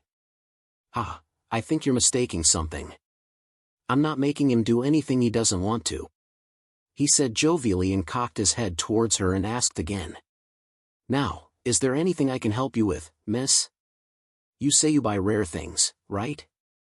"Yes, but it's mostly dependent on their nature." Callisto nodded. She was never one for long talks, so she went straight for the jugular. "This is how you help people, Mikhail," was what she thought as she opened her mouth to speak. "How rare is the X gene?" Number 16, Chapter 16, The Merchant Strikes Again. How rare is the X gene? Callisto almost flashed out her knives at the genuine smile and, dare she say, joyous glint in his eyes that blossomed the moment he heard her question. But this was better. She was used to dealing with freaks. She led a group of freaks. This was home territory. Now, before we scale unnecessary tangents, what do you mean? Are you asking from a purely statistical? Callisto was not having any of those fancy words, so she cut him off and bluntly spelled it out. Can you buy an X gene if someone is willing to sell theirs? Sunder had stiffened behind Callisto, posture straight and eyes wide, as he heard the ludicrous question Callisto just asked, but more than that was that they both were looking at the owner and waiting for his answer. If they are willing to sell theirs, then yes. Callisto did not react at the admittance frankly because she didn't know whether to believe him or not. If it's true, then it's not just magic. He's probably a demon, she thought as she listened to what he had to say. It's a bit hard to evaluate, but it's not impossible. The price fluctuates widely, especially in a world like this. The strength, application, versatility, nature, potential, defects and drawbacks of the particular X gene are all taken into consideration, and they affect the price greatly, decreasing the worth of what it would normally be, currency-wise at least. She got the gist of it, and that was what almost threatened a frown to her face. Defects and drawbacks. That was the word that easily describes the majority of the Morlocks. It was like they collectively picked the short stick of the evolution draft. Most of the ones that had good mutations also possessed one or two physical defects. Herself, Mikhail, Annalie and a sparse few were the only ones who looked completely human. Even Sunder behind her did not look aesthetically natural. So you're saying they're duds? Isaac shook his head. Not all of them. Unfortunately, most of the X gene provide physical alterations that aren't exactly aesthetically accepted, and the abilities that come from them are barely a positive over the defects. Isaac scratched his head since he knew that they wouldn't fully understand. This was one of the complications of an adaptive foreign exchange system. He rolled up his sleeves to his elbows and tapped his chin in contemplation. The motion stopped when he threw a glance towards Sunder and snapped his fingers. Before that, he turned towards Callisto. Do you want me to explain it further? Yes. The word was so dry that it sounded like, obviously, idiot, and her cold stare wasn't helping with the atmosphere. This young man is with you, right? She nods once again. If him calling a man who looked to be the same age as him a young man sounded weird, then either they didn't hear it or they didn't care. I can tell he's a mutant. Neither Callisto or Sunder reacted to that. So for example, if we were going to sell his mutant genes, do you mind taking the cloth off, sir? Sunder looked at Callisto, and only when she nodded did he peel off the bandana. He looked relatively human, but his pale brown skin tone hinted at a suspicion, and the slight deformity in his face hinted at another. Forgive me for asking, but what can you do? Callisto raised a hand to stop Sunder from answering and narrowed her eyes at Isaac. Can't you tell? No, I can't. I'll have to appraise him for me to know, and that requires physical contact. She hummed, face still set in a cold stoic expression. Increased physical attributes. Isaac nodded. He was well familiar with these kinds of customers. Their impassive mask was one of the toughest things to break, and it was its own reward, as they mostly turn out to be great customers once they get impressed. Now this young man here, his mutation has a tiny amount of physical alteration, and the flip side of that is that he can punch above his weight class. If he was to sell his mutation, I'll net it anywhere between 10 to 15 million. A deeper appraisal will be needed to solidify that estimate. It might drop or it might go up, I won't know until the appraisal. Isaac could see that the both of them were completely hooked, but still Callisto remained one tough cookie to crack. What will happen to someone if they sell their X gene? They'll be permanently reverted back to being human. No trace of the X gene will be left in their system, and with it will be gone every change that came with it. She drew in a breath as she saw in front of her the answer to all their problems, but like everything else, complications came with it.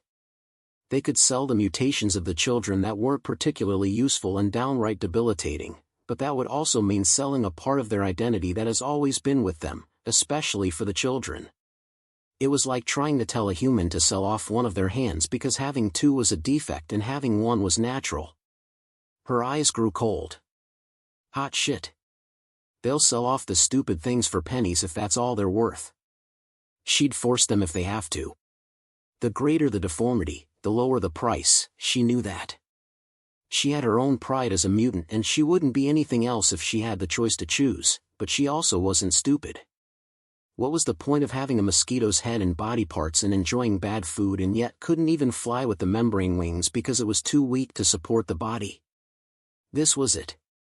Not that idiotic marathon Mikhail was running. This is how a leader provides solutions. And the good part, this was still one part of it. The most important thing was the second one. So you'll buy the mutations if we bring them? She asked, and he nodded. Does that mean that you also sell powers in a bottle? Isaac chuckled. Not necessarily in a bottle, but the sentiment is spot on. Other X gene? Not exactly. He started tapping on the table as if highlighting the options of a list. We've got plain old magic, exotic fruits, sentient swords, leaf-approved books, organ transplant, deals with beings who should not be named, life aura, spirit aura, body aura, body cultivation, cursed weapons, holy weapons, demonic weapons, something in between, questionable ghost fluids, etc. I've got a lot of options, so you just have to find the one that fits into your budget. Safe to say, Callisto was hooked. Isaac was certain. She might be trying to keep her expression dead, but Isaac had done this tangle 1,000 times. His sales pitch is not an advertisement. It is a confirmation. Every wild hope and greedy ambition Callisto had, he just gave her a ticket to the auction. Is this a joke? Her eyes were now severe and threatening, and Sunder behind her hummed with violent anticipation. Denial. Trying to save themselves from disappointment when the door is wide open before them. Now, miss, I'd like to ask you to refrain from any notions of violence. We don't tolerate it here. Isaac said, barely a strain of the former joviality still in his words. The ring of light in his eyes arrested any stubborn thought of escalating from Callisto's mind, because even now her sense of danger refused to tell her anything. No fight. She found herself saying, and glared over her shoulder at Sunder, who was wearing violence over his large coat. They were in the same boat, it seems. They were about to lash out at something they could scarcely believe because of how unbelievable everything was. Good. The way he said it was as if he was pleased that she wasn't as stupid as he feared. Now miss, what is it you want? I can't promise you that the X genes will be as profitable as advertised, though. It was the simple truth. No one would part with their X gene if they won the biological lottery. The only people who would want to give up being mutants are those that were afraid of being found out, and those that failed the evolution check and came out with either useless abilities, physical deformities, or with both of them. Callisto would never part with hers for any amount, except if she was getting a stronger ability. But now wasn't the time for that. As the leader of the Morlocks, now was the time to act, and to act decisively. There was no doubt in her mind as for whose ability was to be traded first. It wasn't even a question. When do you close shop? She asked as a rare feeling of urgency came over her. Isaac deadpanned at her question. Miss, your people have been watching me for a week now. Surely you know when I close up. She looked completely unruffled despite him saying he knew about her spying, and turned around to leave, Sunder trailing behind her, with some parting word of choice. I'll be back in 30 minutes. She stepped outside and took in a deep breath as her muted senses were no longer clogged up. A phone call to Mikhail made him ready on standby to open a gate to the tunnels as soon as they returned to the alleyway. You're tense, Adamantia. It went well, duh. About as much, was her curt response. Mask, get over here. Frowns crept up a few faces as the deformed hooded figure wobbled over to Callisto. A few shoulders tensed, having never forgotten their history with the particularly bitter man.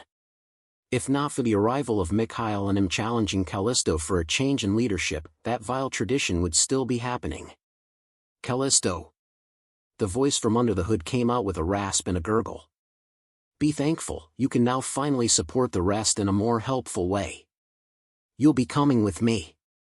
Mask looked confused and intimidated, which, since that faithful day, was his new response anytime Callisto called him. What the hell are the rest of you doing here? Scram! The little group around her instantly dissolved and left her with Mikhail, Sunder, and Mask. Use your words, Callisto. What is going on? The underlying meaning behind his words made Callisto snort in disdain. Please. If I wanted to kill him to get rid of him, I would have done it in the middle of camp. He'll be back.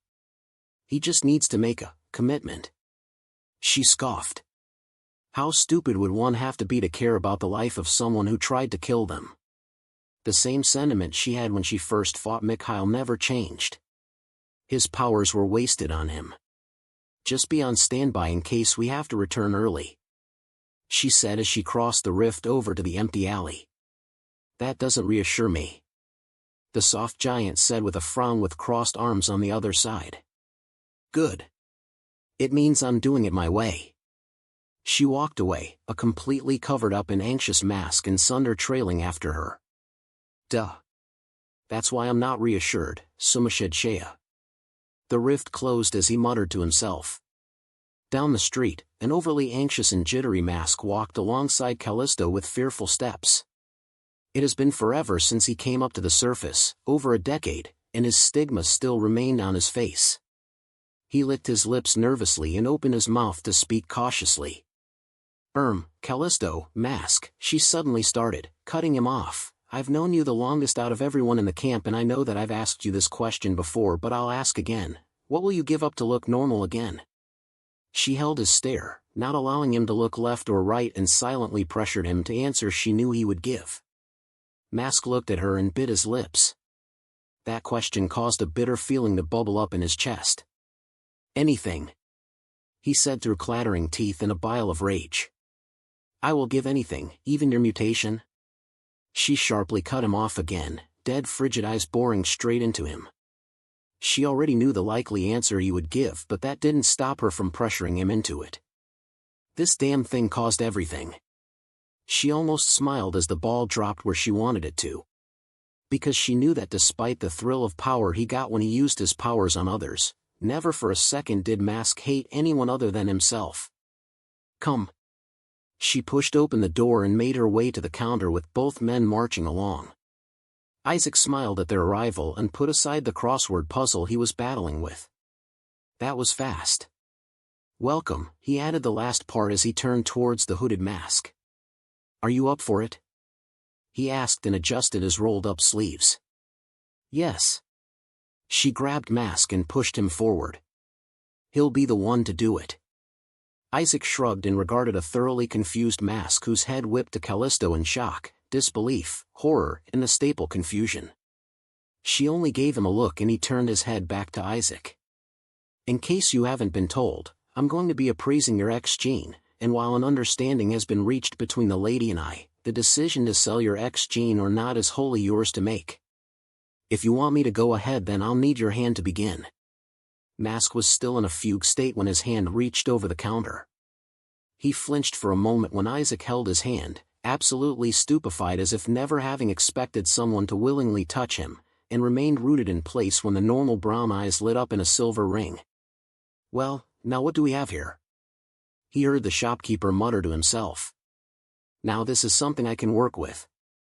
The appraisal took less than 30 seconds, but it was 30 seconds where Mask had absolutely no idea of what was happening. In fact, he was so lost that he couldn't even remember how he arrived here, whatever this place was, at all. Isaac released his hands and he instinctively drew it back as if it was bit by a snake and hid it in the sleeves of his robe.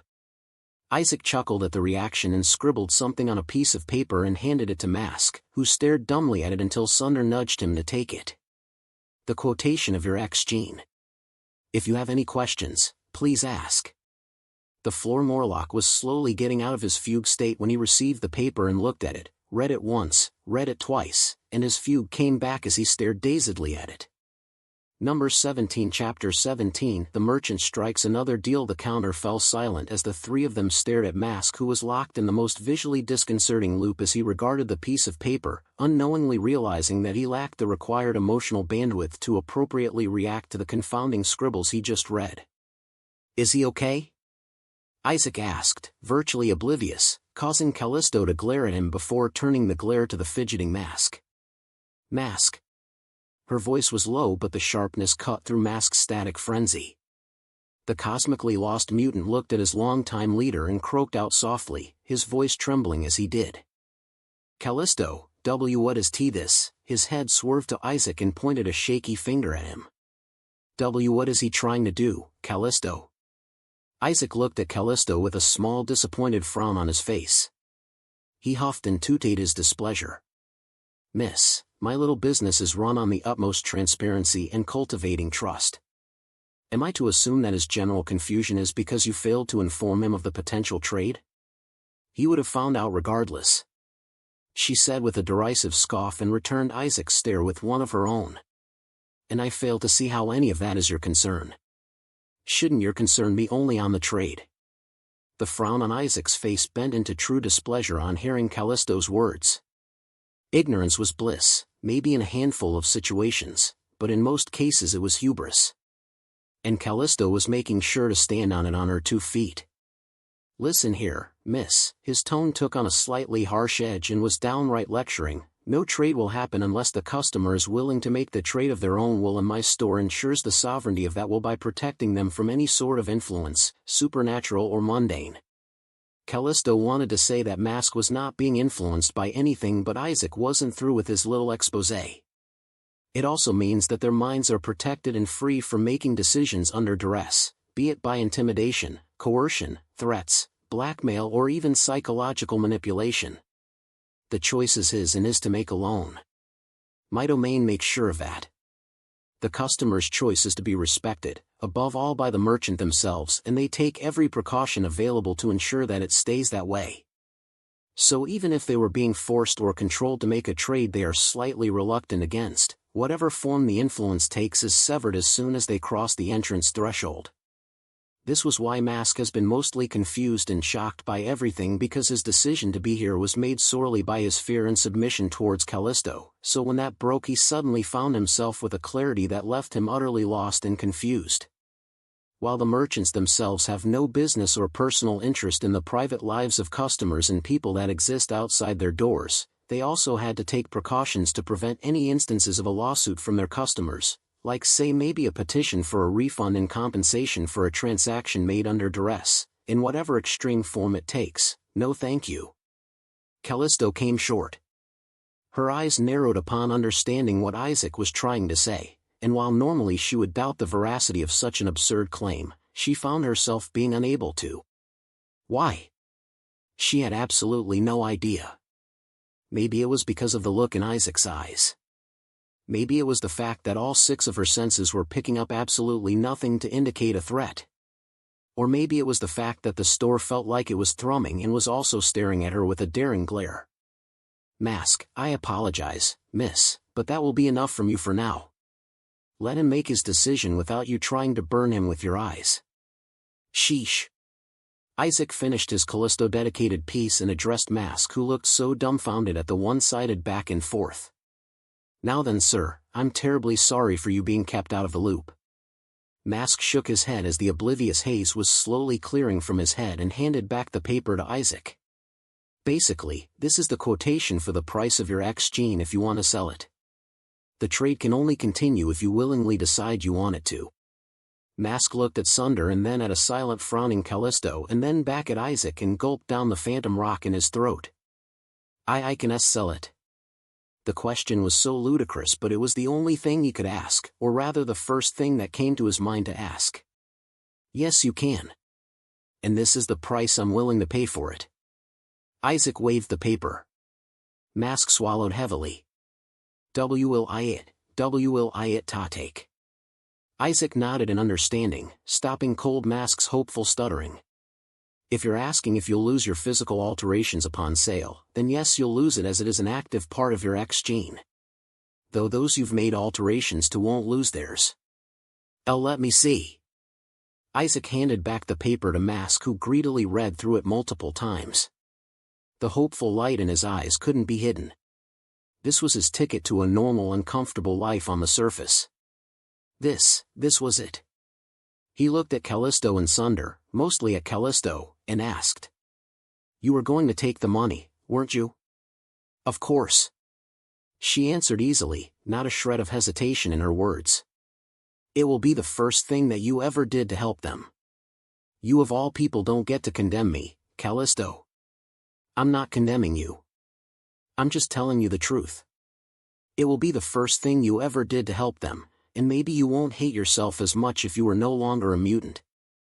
I see it as an absolute win. It was such a Callisto way of saying things that it left no room for further interpretation.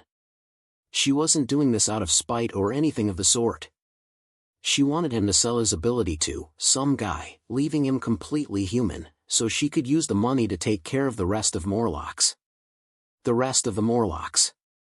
Ah, so that was where the trepidation came from. Will I still be a Morlock? Even if I'm completely human was the part he just couldn't say. Being a Morlock has been his identity for decades, almost for as far as he could remember. If you want to be. If you want to leave, then don't come back. She said with casual indifference. He wanted to laugh, but it came out as a gargled croak. He cursed himself once more. Everything changed when he came. Mask hissed in venomous hate. You started changing too. You only cared about keeping them alive and nothing else. You didn't care what I did. I don't. Callisto answered. I hardly do even now. No, that is not entirely true. I started caring with disgust when I realized you would continue doing so even when I tell you not to. I told you not to. He's not one of us.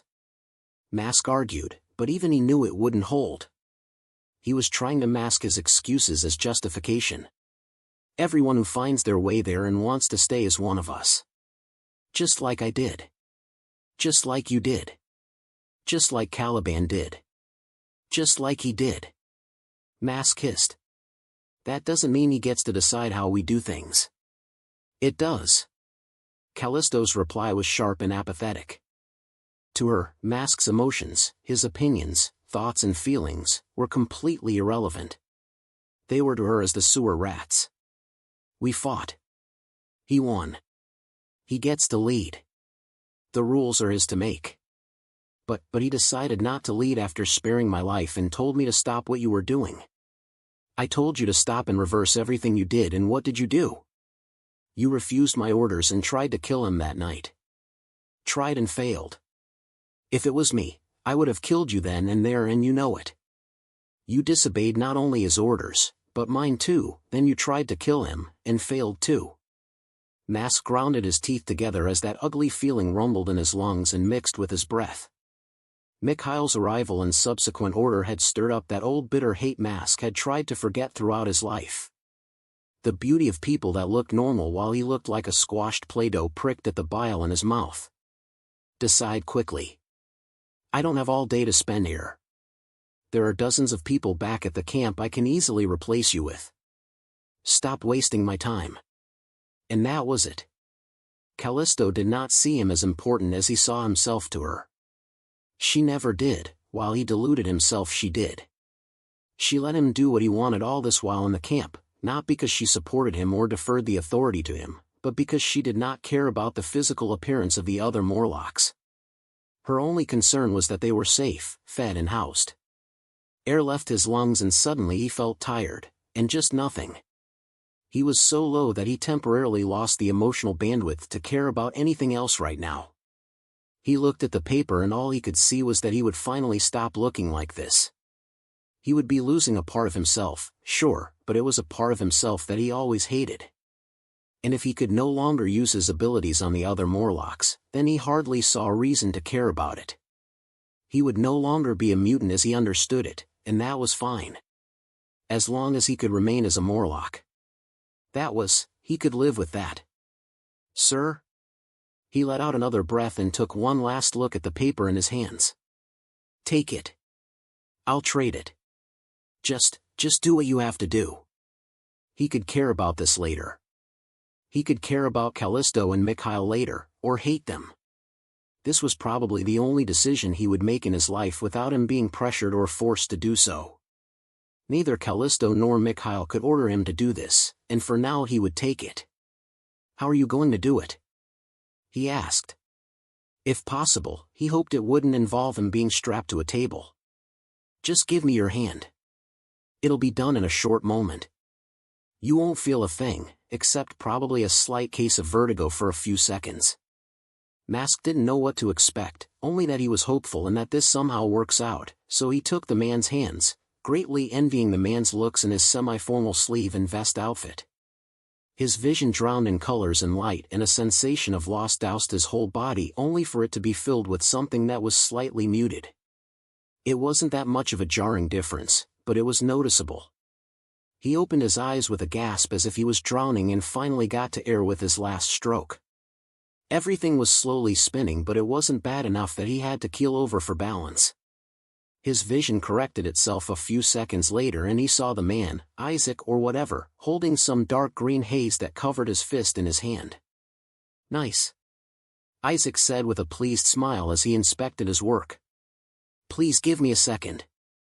He retrieved a glass tube from under his counter and funneled the green haze into it before corking it close. They all saw the lace turn into a DNA strain after it settled inside the tube. "Splendid trade, my dear sir," Isaac said after storing the tube somewhere and shook Mask's hand while making a mirror appear on his other one. He let Mask get dumbstruck at his new, old, face before calling back his attention to the final stretch of this wonderful trade. $14.7 million as agreed. Mind you, I'll be deducting the price of the tube as part of the trade. Isaac looked at Mask, who could only share a dumb nod. "What would you like it in? Cash, deposit, store credit, or in gold? Conversion costs apply. Or perhaps you would like to purchase something?" Mask could hardly think about anything else as he was lost in the recent memory of his normal-looking face and smooth tumor-free body. "Give me the top. She gets the remaining $10 bill," he said, his non-gargling croaked voice sounding both strange and soothing to his ears. "Is there a way you can help me with that? I can create an obscure bank account for you for the cost of $50,000. Are you okay with that?" Isaac asked as his hands got to working while Mask nodded absent-mindedly. After receiving the details to his bank account, which was prepared very fast, in less than 2 minutes, Mask retreated a few steps from the counter to bask dazedly in his new state while Callisto started talking to the merchant, Isaac. He remained in his jaded flow even when they returned to the tunnels, even through the surprised horror on everyone's faces when they realized who he was, until he got to his tent and fell atop his padded bed to sleep. He didn't know what Callisto bought with the money or what she planned to buy, but to his credit that was the farthest thing from his mind. There was hardly any thought in his mind, even until he fell asleep, and even then there was no dream. Just a feeling of openness and possibly, relief. Chapter 17 is end. Comment if you want next part.